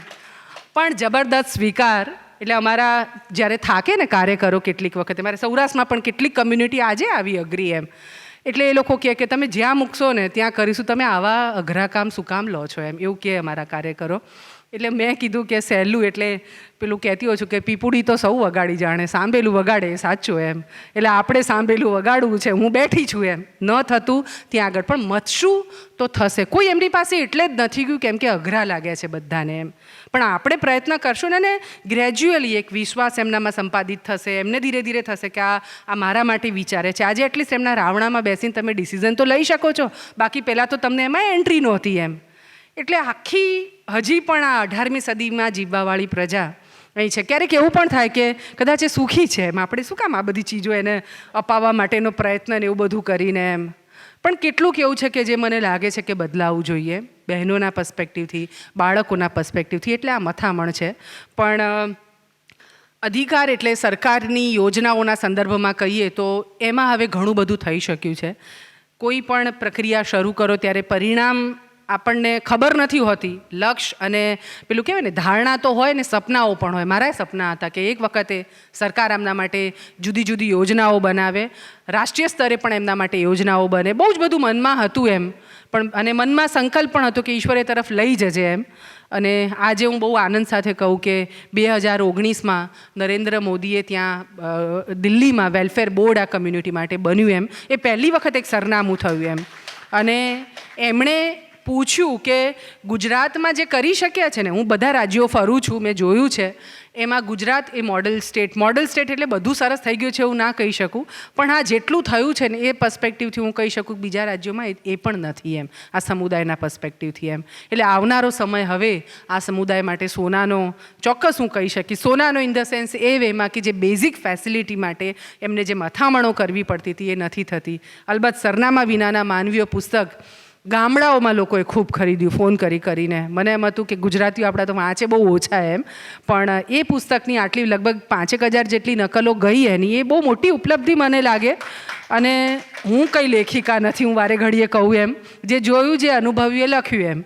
પણ એનાથી ફરક એટલો પડ્યો કે આજે કેટલા બધા સોશિયલ મીડિયા ઉપર ઢગલો મેસેજીસ આવે, વોટ્સએપ પર બી કેટલીક વખત ફોન કરીને બી લોકો કે અમારા ગામના પાદરે પડાવ નાખ્યો છે બેન, ગાડલિયા છે, સરાણિયા છે, અમે એમની પીવાની વ્યવસ્થા કરી દીધી છે પાણીની એમ. અહીં એમને કોઈ હેરાન ન કરે ને અમે કરી દીધું છે. આ જે છે ને એ ચીજ, અધરવાઇઝ શું હતું પહેલાં એને પડાવ બી નહોતા નાખવા દેતા. તો એક બદલાવ લખવાથી અને લોકોની પાસે મોટેથી બોલવાથી એમ, હું જે આ બોલું છું એ મને એમ લાગે છે કે એટલા માટે છે કે પોઝિટિવ વેમાં કે જે સાચું છે એ કહીએ અને સમાજને ઢંઢોળવાનું કામ આ બોલવાથી ને આ લખવાથી કરી શક્યા છીએ. અને એના કારણે એક જુદું ચિત્ર એ ઊભું થયું છે. સરનામા વિનાના માનવીઓ તો કેટલા બધા અધિકારીઓ એકબીજાને ભેટમાં આપ્યું છે એમ. મને બહુ જ સારું લાગ્યું. ને આજે અધિકારીઓમાં કોઈ કલેક્ટર તરીકે પણ કોઈ અધિકારીની ટ્રાન્સફર કોઈ એક ડિસ્ટ્રિક્ટમાં થાય તો મેસેજ કરીને કહેશે કે બેન હું અહીંયા પોરબંદરમાં છું કે હું ભાવનગરમાં છું કે હું બરોડામાં છું, મારા લાયક કંઈ હોય તો તમે કહી દેજો એમ. એક મેસેજ અત્યારે આમ કલેક્ટર પોરબંદર, મને હમણાં એમણે કીધું કે હું આમ રાત્રે નીકળતો હતો ને મેં થોડાક છાપરા જોયા, લાઇટો જોઈ, અને હું તો કોઈક પ્રસંગમાં જવા નીકળ્યો હતો અને મને તમે યાદ આવ્યા, પુસ્તક યાદ આવ્યું, હું ઉતરી ગયો એમ.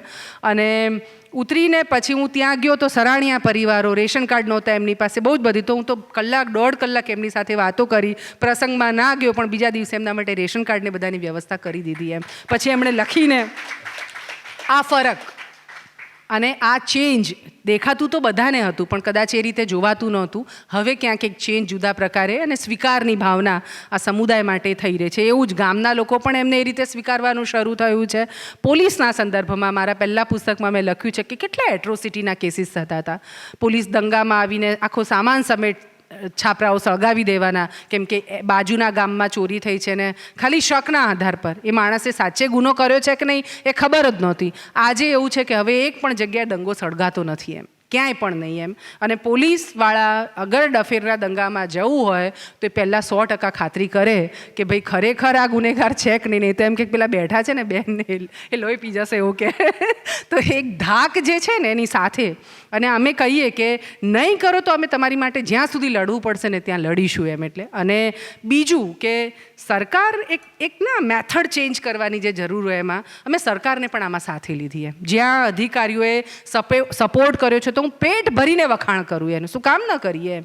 કરવાના ને એને ગમતું જ હોય, એ એપ્રિશિએશન તમે એને આપો તો 4 કામ બીજા કરશે. એટલે એના કારણે આજે આ પોલીસના સંદર્ભની કોઈ પણ વસ્તુઓને લઈને તમે જાઓ, નવી યોજનાઓ સંદર્ભમાં લઈને જાઓ તો એ કામો થાય છે. 2017માં બીજેપી આ જ ઇલેક્શન ચાલી રહ્યું હતું અને એ ઇલેક્શન પહેલાં અમારે મોટું સંમેલન કરવું પડ્યું હતું અને કહેવું પડ્યું હતું કે ચૂંટણી ઢંઢેરામાં તમે અમારા મુદ્દાઓ લો, એવું બહુ જોશથી કહેવું પડેલું, કેમ કે એની પહેલાં સ્થાન જ નહોતું એમ. અને બંને પાર્ટી એમનાથી થતું, એમને જે અનુકૂળ પડે એ લીધા એમણે મુદ્દા. આ વખત મારે કોઈને કહેવું નહીં પડ્યું, બે સામેથી ફોન કરીને સામેથી લીધા એમ. તો ફરક છે ને. તો બોલવું, લખવું, કહેવું એમાં આ ફરક થતો હોય છે. એટલે હવે સરનામા વિનાના અદ્રશ્ય માનવીઓ હવે દેખાવા માંડ્યા છે બધાને. ક્યાંક વોટ બેંકથી દેખાય છે અને વોટ બેંકમાં પણ આ વખતે બહુ બધા ફોન પણ આવે કે બેન અમારા વિસ્તારમાં આવશો એમ, અને તમે જરા કહી દેશો અહીંયા આટલી વસ્તી છે એવી રીતના. અને ક્યાંક એવું પણ થાય કે બૂથ એક જ હોય, વિચરતી જાતિના 300-400 ઘર હોય, એટલે અમે કહીએ કે સાચવીને મતદાન કરજો તમે અહીંયા આગળ, કેમ કે સીધું જ ખબર પડશે ને આ બૂથ મિક્સ નથી એટલા માટે. પણ હવે આ ધ્યાન પર આવી ગયા છે બધાના. અને ક્યાંક જ્યાં લાગે છે ને કે માર્જિન આ હાર જીતમાં બહુ પાતળું રહેવાનું છે 3,000-5,000થી, ત્યાં તો આ સમુદાયની પાસે અત્યારે લોકો આમ શું આપી શકીએ એ ભાવથી હવે એમની પાસે પોલિટિકલ પાર્ટીના લોકો જવા માંડ્યા છે. એટલે હવે હું કહું છું કે અમારો સમય આવ્યો છે. અને ઈશ્વર હંમેશા વ્યક્તિગત રીતે હંમેશા એવું લાગે ક્યારેક કે મિત્તલ તરીકે આ કામ પસંદ કરવા માટે મેં પસંદ કર્યું એવું કહેવા કરતાં હું કહું છું કે ઈશ્વરે આ બધા જ, કેમ કે અલ્ટિમેટલી તો એના જ સંતાનો છે ને, તો એને ક્યાંક લાગ્યું કે હવે આમનું પણ ભલું થવું જોઈએ, એટલે મારા જેવા મારી આખી ટીમ છે, અમારા બધા જેવા લોકોને મોકલી દીધા એણે. તો હવે સરસ થઈ રહ્યું છે. બસ ઈચ્છીએ કે આવનારા 10 વર્ષમાં ઘણું આખો જુદો પડાવ પણ સરસ થયું છે. અને આણે કીધું કે મશાનની મેલડી એવાની વાત રામે મને મારી બેનને એ લોકો પણ એમ કે તને ક્યાંક પૂછે ને તો તું સ્મશાનમાં એમ એટલે મોહણી એમ બેઠી હોય છે, બીક નહીં લાગતી તને એમ? એટલે મેં કીધું કે હા, પહેલાં બહુ બીક લાગતી હતી ત્યાં જવામાં. આમ કોઈના અગ્નિ સંસ્કાર કે એવું થતું હોય ને તો હું આમ મોઢું બીજી બાજુ ફેરવી દેતી, એટલો બધો ડર લાગતો હતો. હવે તો એવું થાય છે કે અમે સ્મશાનમાં ડાઘુઓ કોઈકના લઈને ગયા હોય, એની દફન વિધિ હોય કે પછી એના અગ્નિ સંસ્કાર એ પેરેલલ પતે ને ત્યાં બાજુમાં જ અમે મિટિંગ કરીએ છીએ એમ. પેલું કહેવાય ને કે હવે આ જીવન અને મૃત્યુ આ બે સનાતન સત્ય છે અને મૃત્યુ સનાતન સત્ય છે. આ સેવાના કાર્યોએ સમજાવ્યું. એટલે માણસો સાથેના કામમાંથી એક ગતિ પર્યાવરણ તરફ પણ કરી છે અને કરવી જ જોઈએ એવું મને લાગે એમ.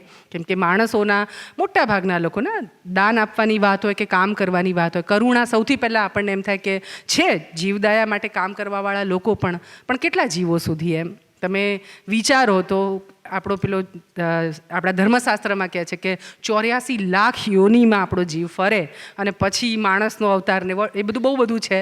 પણ આ 84 લાખમાંથી માણસ તરીકે સમજણ તો આપણને જ સૌથી વધારે આપી છે ને ભગવાને, કરવાનું કામમાં ને બધામાં હોશિયાર બનાવે છે. એટલે આપણે તેના સૌથી વહાલા સંતાન છીએ એવું મને લાગે ક્યારેક. પણ આ 84 લાખમાંથી આપણે કેટલાના કલ્યાણમાં કાર્યો કરીએ છીએ? ગાય, કૂતરા, બહુ તો આ જીવોને ગણો તો 10-15 અને માણસ, આઈ થિંક 15-20માં પતી જાય, પછી બાકીનાનું શું? આ બધું વિચારતા એવું લાગ્યું કે એક દ્રષ્ટિ એ તરફ પણ કરવી જોઈએ, પર્યાવરણ તરફ પણ. અને એટલે આ વૃક્ષો ઉછેરવાનું. ને સ્મશાન મારી ફેવરિટ જગ્યા છે કેમ કે ત્યાં કોઈ દબાણ નથી કરતું એવું છે. કોઈ ઝાડ કાપવા નહીં આવે અને આપણી પેલી જાતની માન્યતાઓ કે અહીંયાથી લકડું પણ ન કપાય એવું કહે. કેમ કે ત્યાં પેલું ભૂત કે ચૂડેલ જે રહેતી હોય હાથે આવે. એટલે હું તો કહું કે દરેક જગ્યાએ રહે સાચા અર્થમાં. તો આપણે થોડું કંઈ બચાવીશું. તો ત્રીજું પુસ્તક જે કરીશું અને એ એના સંદર્ભનું વિવેકભાઈનો બહુ જ આભાર કહીશું, શિલ્પાબેન, કેમ કે મને આમ બહુ જ આગ્રહ હતો કે નવજીવન જ મારું પુસ્તક કરે એમ, અને ગાંધી માટેનો પ્રેમ. અને હું હંમેશા કહેતી હોઉં છું, મને પૂછે કોઈ કે તમને આમ અફસોસ, તો મેં કીધું કે મને એક અફસોસ એ થતો હતો કે ગાંધી જીવતા હતા ત્યારે હું કેમ ના જન્મી એમ, નહીં તો એણે પણ મને કંઈક સોંપ્યું હોત એમ.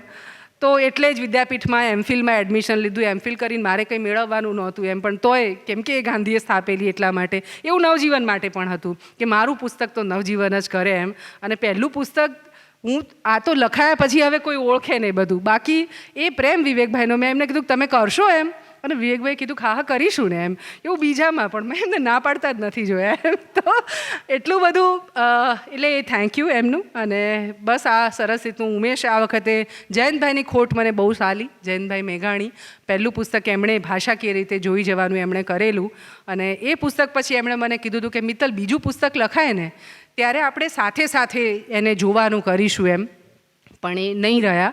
અને પછી થતું હતું કે કોણ, મેં રામને પણ એક દિવસ તો પરેશાન, કેમ કે મને એમ થયું કે એને ઉત્તમ એટલે ભાષા એટલે મારે અલંકારો નહોતા લગાડવાના, પણ કેટલીક ચીજો જે હું બોલતી હોઉં, જેમ કે આ મારી લોક બોલી કે આ બધા મેં ક્યાંક ઠીક કરવું પડે એવું. એટલે ઉમેશ સોલંકી એમણે મદદ કરી આ વખતે થોડી ભાષાકીય રીતે જોવા માટે થઈને. એટલે આ બીજું પુસ્તક તમને આપી શકી, અને મારા ખ્યાલથી આ પણ નજીકના સમયમાં રીપ્રિન્ટ થશે. 1500 કોપી એની ઓલમોસ્ટ પૂરી થવામાં છે એમ. તો આ પ્રેમ છે, એટલે સમાજ સેવકને પણ આવો પ્રેમ લોકો કરી શકે છે લેખક તરીકે. આઈ થિંક તમે મને કંઈ પૂછવું છે તો એ રીતનો દોર રાખીએ, વાત 2 વે થાય વધારે સારું છે, હું એકલી જ બોલ્યા કરું એના કરતાં.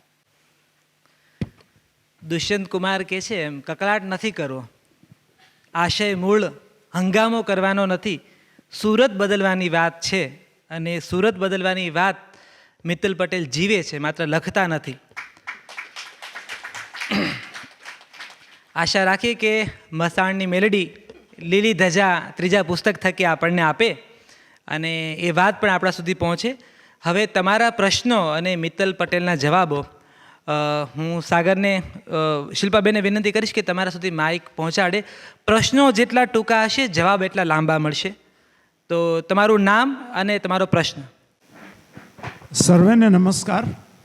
મારું નામ હિમાંશુ જાની છે. મિત્તલબેન સાથે ફોન પર વાત થઈ ગઈ. હું સેટેલાઇટ વિસ્તાર સીમાઓલ પાસે જ રહું છું.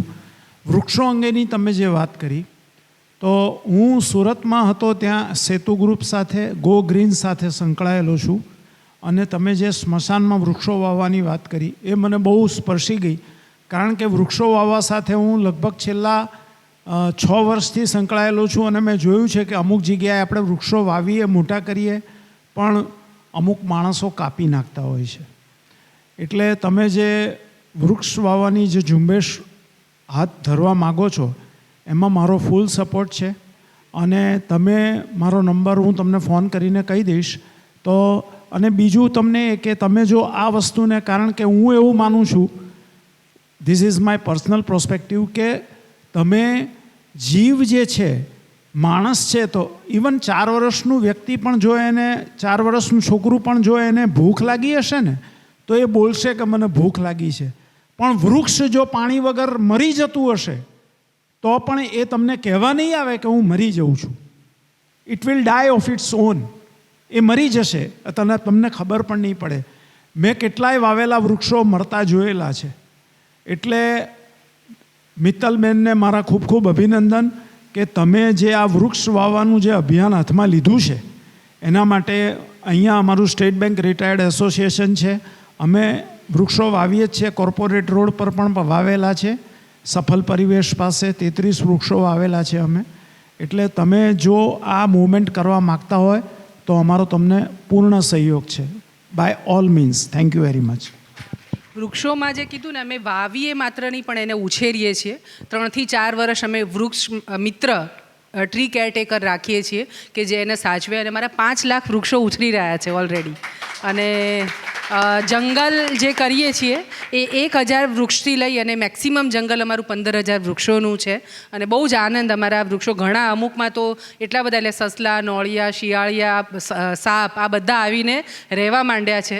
હું એ ગામના લોકોને જ્યારે સમજાવું છું ત્યારે કહું છું કે આ ભગવાનનો ભાગ છે, એમાં તમે હવે ડિસ્ટર્બન્સ નહીં કરો એવી રીતના. આમ તો આખી દુનિયા એની છે, પણ એ રીતે કરીને કરીએ છીએ. એટલે તમે ચોક્કસ જોડાવજો. આવતા વર્ષે 5 લાખ કરવા છે. તમારા જેવા જેટલા મિત્રો જોડાશે, અમે જંગલમાં નામ આપી દઈશું જે આપવું એવું, પણ કરીએ આપણે બધાએ. મિત્તલબેન, મારું નામ નીરજ પુરાણી છે. પહેલે અહીંયા જ લગભગ 4-5 વર્ષ પહેલાં તમને સાંભળ્યા હતા પહેલી વાર, અને હવે અત્યારે સાંભળું છું. મિત્તલબેન, 2 વાત કહેવી છે. પહેલી તો તમે જે સોશિયલ મીડિયા પર, ઇન્સ્ટાગ્રામ પર ને એમાં જે તમે રીલ્સ નાખો છો, એમાં હમણાં છેક દિવાળી વખતે તમે પેલી એક મીઠાઈવાળી નાખી એક દાદીને, કે મીઠાઈ અમે આપવા ગયા હતા. અને બીજી હમણાં એક બેન જે અપંગ છે, એના બીજી વાર લગ્ન કરાયા, એ લગ્ન થયેલા ને છોડી દીધા. લિટરલી એમ સ્પીચલેસ, તમે કંઈ બોલવાના નતા શબ્દો કે નથી, શું કહીએ એમ સાંભળીએ ને પછી એમ થાય કે અવાચક બની જવાય ને એવું કે તમે શું. એટલે તમને બહુ બહુ સાધુવાદ કે તમે આ અમને સુધી પહોંચાડો છો. અમને એમ થાય કે અચ્છા, જે આ રામભાઈએ કીધું કે એક્ઝેક્ટલી આ પેરેલલ દુનિયા છે, જે અમે મેટ્રો કે મેગા સિટીમાં અમને ખબર જ નથી કે આવ્યા પણ લોકો વસે છે. તો ઓનલી બિકોઝ ઓફ યુ અમને એમનો પરિચય થાય છે. અને પ્રશ્ન કે સજેશન એ છે મેડમ કે જે તમે એક ખાલી ટેલ નાખો છો સોશિયલ મીડિયા પર અને તમારું આખું છલકાઈ જાય છે એક નહીં ને બીજા દિવસે તો તમારે ના પાડવી પડે કે હવે ના મોકલતા, જે બી જોઈતું તે મળી ગયું છે, ઓલમોસ્ટ એવું થયું છે. તો મેડમ આવી જે તમે કામ કરો છો એમાં મારું સજેશન એ છે કે થોડુંક વધુ વિકસાવો, વોલેન્ટિયર્સને જોડો, કે જ્યાં પણ કામ કરો છે જેને ખરેખર આવવું છે કે જેને જોડાવવું છે સારા ઇન્ટેન્સથી, તો એની પણ ટેલ નાખો કે તમે આવો લોકો સુધી પહોંચી શકે. શ્રમદાન કરવું હોય, ધન દાન કરવું હોય કે જે પણ આશયથી, તો મારું એવું માનવું છે કે કદાચ વધુ લોકો સુધી પહોંચી શકે. Thank you. આ બહુ સારું સજેશન છે વોલેન્ટિયર્સ માટે. અમે અલબત્ત કહી રહ્યા છીએ કે હવે તમે નાના નાના ગ્રુપ્સ, આ બીજા જે કામો અમારા જે પ્રકારના છે ને એમાં તમે આ વૃક્ષવાળું કામ છે કે જેમાં જેને આપણે ખાડા કરીએ ને વાવવાનું ને બધું થઈ શકે. બાકીના કામોમાં વોલેન્ટિયર એટલે પેલું બ્લેન્કેટ આપવું, ખીચડી પ્રસાદ વહેંચવા જવું, એ પ્રકારનું અમારું કામ નથી એમ. એટલે ડેડિકેશન સાથે કોઈ વ્યક્તિ ડિસાઇડ, જેમ અમારા ત્યાં વોલેન્ટિયર્સ છે, અમારા ડિમ્પલબેન છે, તે ફૂલ ટાઈમ અમને આપે છે. એટલે કોઈ એક પ્રોજેક્ટ મને એમ થાય કે એ આપ્યો પછી તમે એને પૂર્ણ રીતે હેન્ડલ કરો. ઘણી વખત એવું થતું હોય છે વોલેન્ટિયર્સમાં કે ભાવ સાથે આવી જાય અને પછી રિયાલિટી ખબર પડે ને એટલે મજા નથી આવતી. કેટલાકને તો વસ્તીઓમાં જવાનું હોય તો મેં જોયા છે કે નાકના ટેરવા ચડી જાય એમના, અને એમને થાય કે આ તો બહુ જ ગંધાતા છે, મને કંઈક બીજું કામ આપો. હવે એ જ છે, અમે તો એ જ સ્વીકાર્યું છે એમ. એટલે પણ કયા કામોમાં તમે જોડાઈ શકો? તો હમણાં એક જુદી વાત અમે કરીએ છીએ કે તમે ધારો કે 10 મિત્રો છો કે 50 મિત્રો છો, તો એ ભેગા થઈને એક ફંડ રેઝ કરો ને. એવરી મંથ 100 રૂપીઝ 200 રૂપીઝ જે પણ કરવું હોય, એક રકમ ભેગી થાય ને તેને તમે મને કહો કે મારી પાસે દર મહિને અમે 25,000 ભેગા કરીશું, તો હું તમને 25,000 ક્યાં ખર્ચવાની જગ્યા બતાવીશ એમ. અને તમે જાતે જઈને એમની સાથે, ધારો કે બા દાદા તમે વાત કરીએ, એ ધર્મા દાદાની વાત છે કે દિવાળી વખતે એમને મેં પૂછ્યું કે તમે દિવાળીમાં મીઠાઈ ખાવાના? અમે માવજત કાર્યક્રમ આવા બા દાદાઓને રાશન આપીએ એમને. તો મેં તો શું બનાવશો બા? એટલે એમણે મને એવું કીધું કે તમે ચણાનો લોટ આ વખત મેલશો એમ. એટલે મને તો દર મહિને અમારી રાશનની કીટ જાય, એટલે મને ખબર નહીં પડી કે એવું કેમ કહી રહ્યા છે. એટલે પછી મેં તું કેમ? એટલે કે વડા બનાવીશું એવું કીધું એમ. ભજીયા ને વડા કે. પછી મેં તું મીઠાઈ કરવાના? એટલે એમણે કીધું તમે મોકલજો. એટલે દિવાળી હતી એટલે ઓફકોર્સ અમે મીઠાઈ મોકલવાના હતા. પછી મેં પૂછ્યું એમને તમે મીઠાઈ તમે શું બનાવતા દિવાળી વખતે? અને એમણે એવું કીધું કે મીઠાઈ તો ક્યાં ખરીદવાના પૈસા હોય એમ, અમે પૂરી હુવાળીઓ બનાવીએ અને ગોળનું પાણી કરીને એમાં બોળી રાખીએ ને અમારી મીઠાઈ એમ. તમે કીધું ને હું એકદમ શૂન્ય, અને મને એમ થાય કે મારા ઘેર દિવાળી વખત કેટલા બધા લોકો કેટલી મીઠાઈ મોકલે ને સુકાઈ જાય. કેટલીક વખત આપણને એમ થાય કે કોને દેવી એમ. કામ કરવાવાળા વ્યક્તિઓને પણ નથી લઈ જતા, હું બહુ સાચું કહું તો એમ. એટલું બધું છે. અને પેલી બાજુ એ દૂધીમાં જે અપંગ બાની વાત કરી, જેના ઘરવાળાએ એને છોડી દીધી, એ એક પડીકું મીઠાઈ કે 250 ગ્રામ લોટ તમે ખીચડીમાં મેં તેલ નાખીને ખાધું એવું કે ને તમારે એમ. મને એમ થાય કે આ ભાવને હું કેવી રીતે વ્યક્ત કરી શકું? ત્યાં તમે આવા ફૂલ ટાઈમ વોલેન્ટિયર્સની વાત હું તમને બહુ દ્રઢપણે કહું, કેમ કે આપણે બધા અમે સ્વીકાર્યું છે એટલે અમે કરીએ છીએ એમ. પણ બાકી તમે બધા તમારા વ્યવસાયમાં, તમારી નોકરી કે ધંધા સાથે જોડાયેલા હોય તો એ શક્ય નથી બનતું. બહુ ફેક્ટ તમને કહું. પણ આ આવું કરીને તમે કહો કે એક સન્ડે હવે મારી પાસે છો, તો હું તમને કહીશ કે આ 100 રાશન કીટ બનાવી કે 50 અહીંયા વેચી આવો તમે જઈને. અને એશ્યોર હું ટાઈમ મેનેજમેન્ટમાં માનું છું કે સેવા કરવા નીકળે એટલે આપણા ટાઈમે કરીએ એવું નહીં, એની વ્યવસ્થાઓ સચવાવી જોઈએ. અમારી બા દાદાઓને રાશન આપવાની વાત છે તો 1 થી 5 તારીખમાં અમારા કોઈ પણ હિસાબે ત્યાં પહોંચવું જોઈએ. જો 6ઠ્ઠી તારીખ થાય તો અમારા કાર્યકરના ભૂકા બોલાઈ જાય. એ કેમ થયું 6ઠ્ઠી તારીખે એમ? એ ન ચાલે. એટલે ડિસિપ્લિન સેવામાં જોઈએ.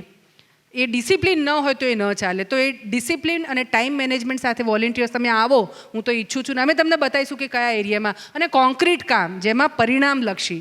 બ્લેન્કેટ આપવા સારી વસ્તુ છે, ખીચડી પ્રસાદ વહેંચવો સારી વસ્તુ છે, પણ જ્યાં જરૂર નથી ને ત્યાં નહીં કરો એમ. આદતો બગાડવાનું પણ આપણે ન કરીએ. એ મારું તો બહુ દ્રઢપણે આજે ટ્રાફિક સિગ્નલ પર આમ જાહેર મંચ પર હું કહું છું, શું કામ આપવી પડે ભીખ આપણે કોઈને? તમે 10 રૂપિયા આપો છો પેલા બચ્ચાને જોઈને, એટલે બચ્ચું નિશાળ નહીં જતું એમ. હું બચ્ચાઓને ઊભી રાખીને ગાડીને કહું, હું તને પાર્લેનું પેકેટ બી નહીં આપું. હું નહીં આપું કોઈ બચ્ચાઓને. મારી દીકરીને ઘણી વખત એમ થાય કે તમે ડિસ્ક્રિમિનેશન કરો છો, તમે એક બાજુ જઈને કેટલા લોકોને આપો છો. હોસ્ટેલમાં આને કેમ નથી આપતા? પણ હું એટલા માટે નથી આપતી કે એના મા બાપની ફરજ છે. અમદાવાદમાં છે તો કામ મળે જ છે એને, અને એમને હું ઓળખું છું બધાને પાછું. તો બંધ કરો ને તો જશે નિશાળમાં બચ્ચાઓ એમ. એટલે કેટલીક બાબતોમાં સોશિયલ મીડિયા આવવાથી સેવાનો બહુ જ ઉભરો આવ્યો છે બધાને.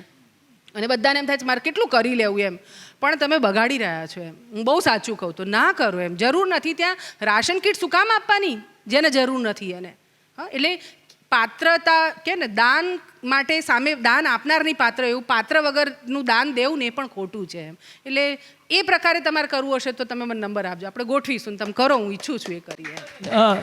સોરી, આ જે બે પ્રસંગ કીધા ને એવા હજી એક પ્રસંગની અપેક્ષા રાખીએ છીએ કે એવો કોઈક પ્રસંગ કહો કે આજે એવો સાંભળવાની ઈચ્છા હતી કે જે તમે આવો અનુભવ્યો હોય ને આટલો હૃદયને સ્પર્શી જાય એવો એકાદો પ્રસંગ તમારા ધ્યાનમાં હોય. Thank you. અઢળક એ તો પ્રસંગોની તો બુકમાંય વાત છે, પણ એક સરસ વાત મને જેઠીમાં યાદ આવે છે. જેઠીમાં અમારા આવા જ એક માવતર, નિરાધાર, કોઈ જ નહીં એનું, સુરેન્દ્રનગરના દુધરેજમાં રહે એમ, અને એમને અમે દર મહિને રાશન આપીએ એમ.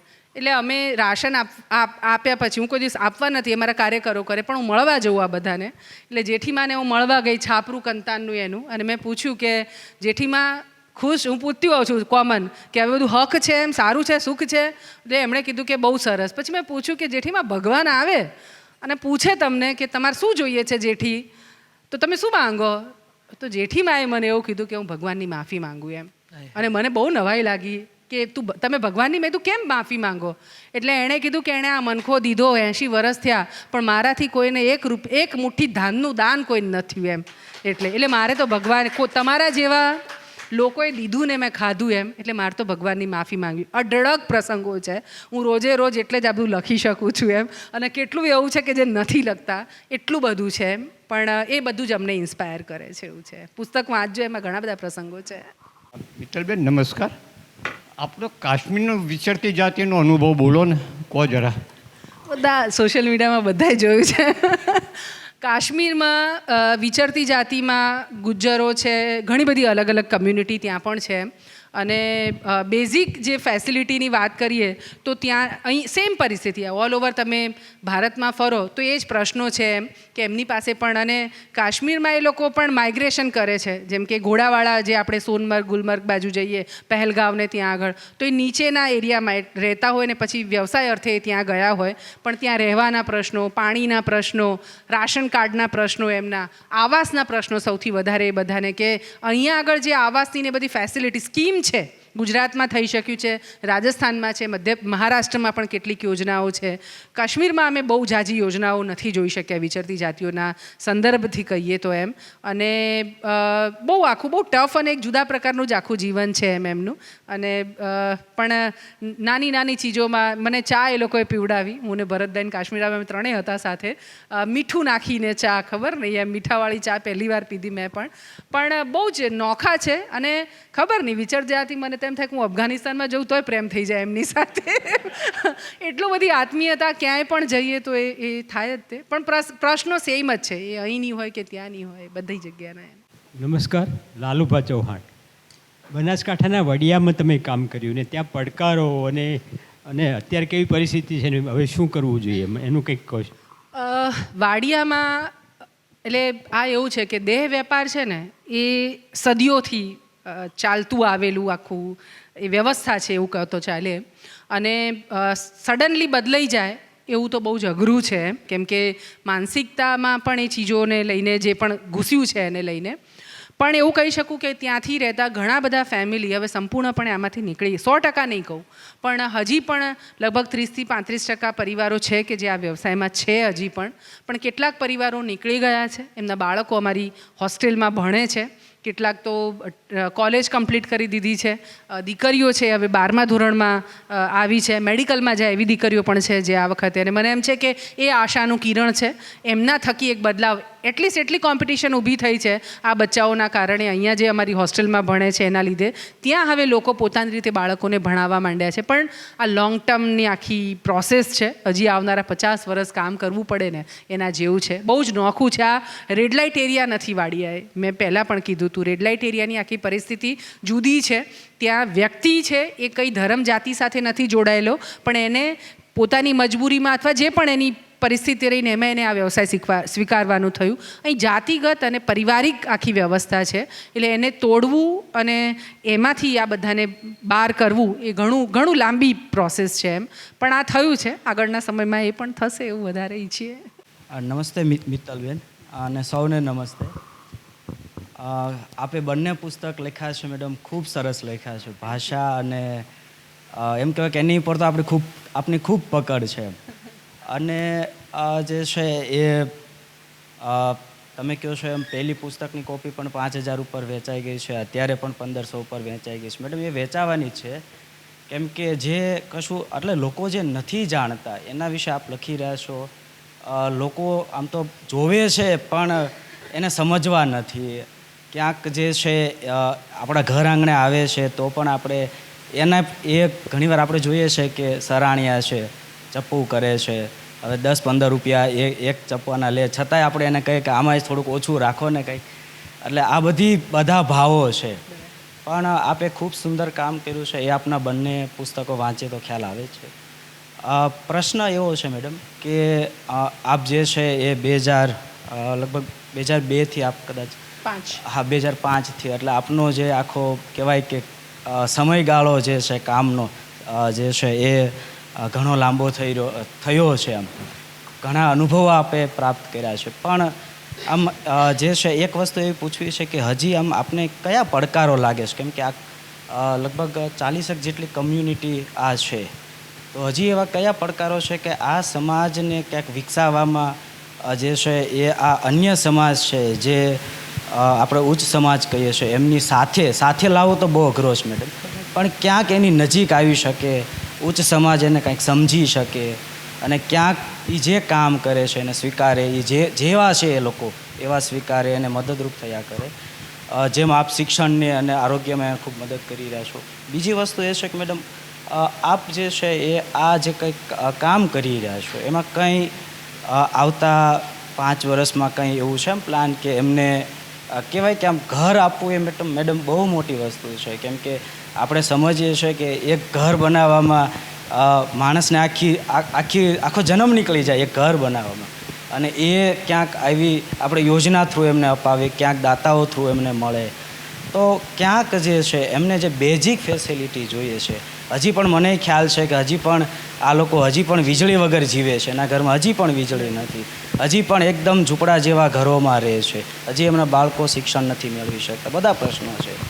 પણ કંઈક કેમ કે હવે ધીમે ધીમે એક સંસ્થા છે, પ્લેટફોર્મ પર આવી છે, કાર્યકર્તાઓ ધીમે ધીમે વધી રહ્યા છે, આપનું ક્ષેત્રફળ વધી રહ્યું છે, આપની એક ઓળખ ઊભી થઈ રહી છે, તો કાંઈક એટલે આમ હશે જ આપનું કદાચ, પણ અમે જાણવા માંગીએ છીએ કે શું પ્લાન છે 5 વર્ષમાં આ સમાજને ક્યાં આપ મૂકવા માંગો છો?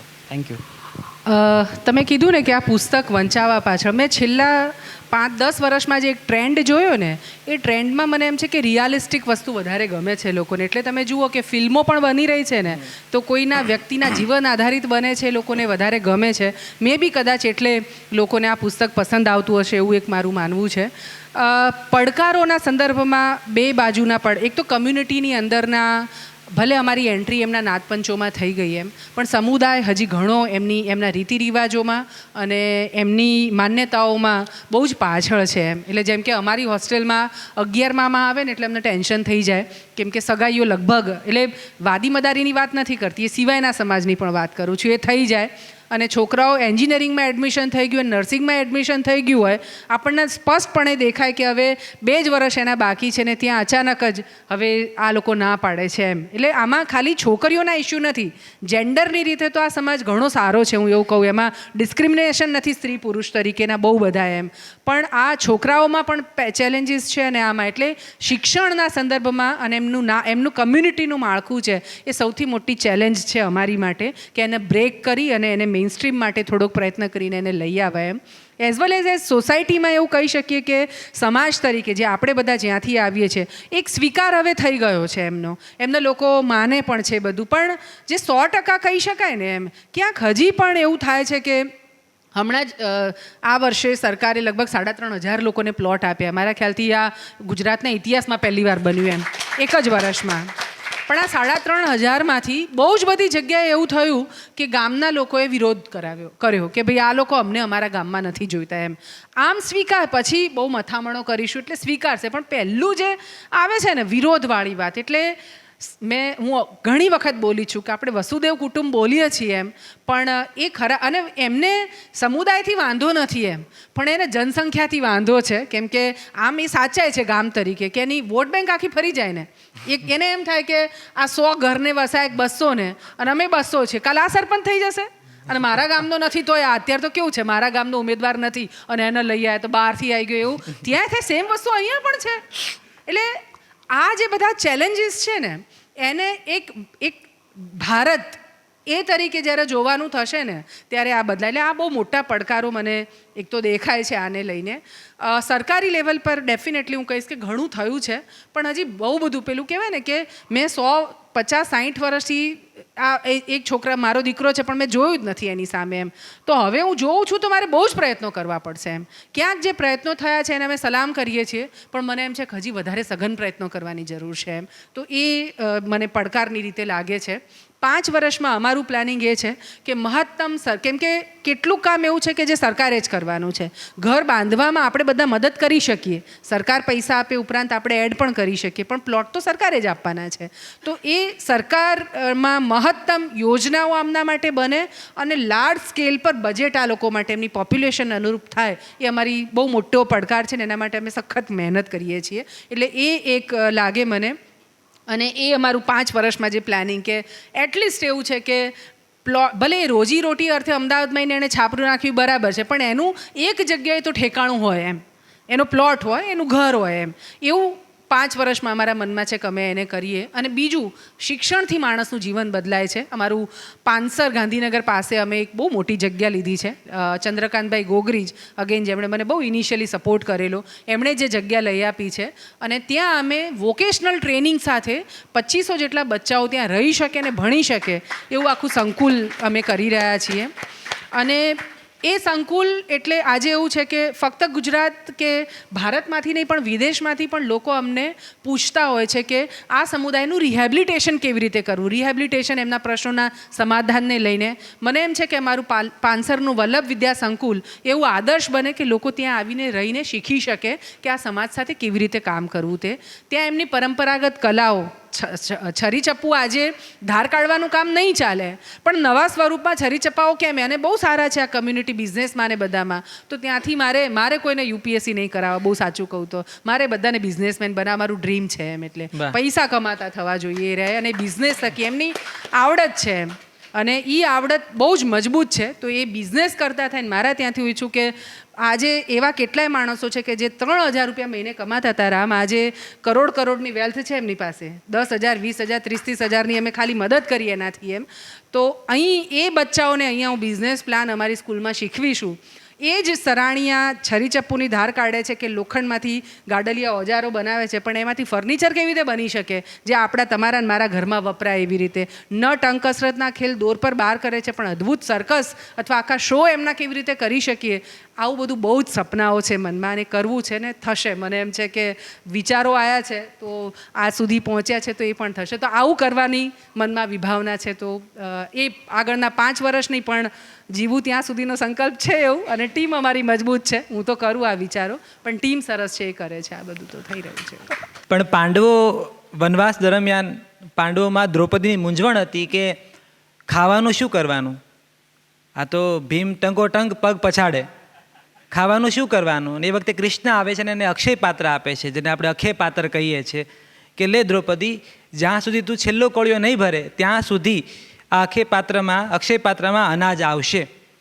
આ પટેલની સોડી જે ભેખ ધરીને નીકળી પડી છે એ પાંચાલીને વિચરતા સમુદાય સમર્થન મંચ ટ્રસ્ટ છે એનું અક્ષય પાત્ર છે.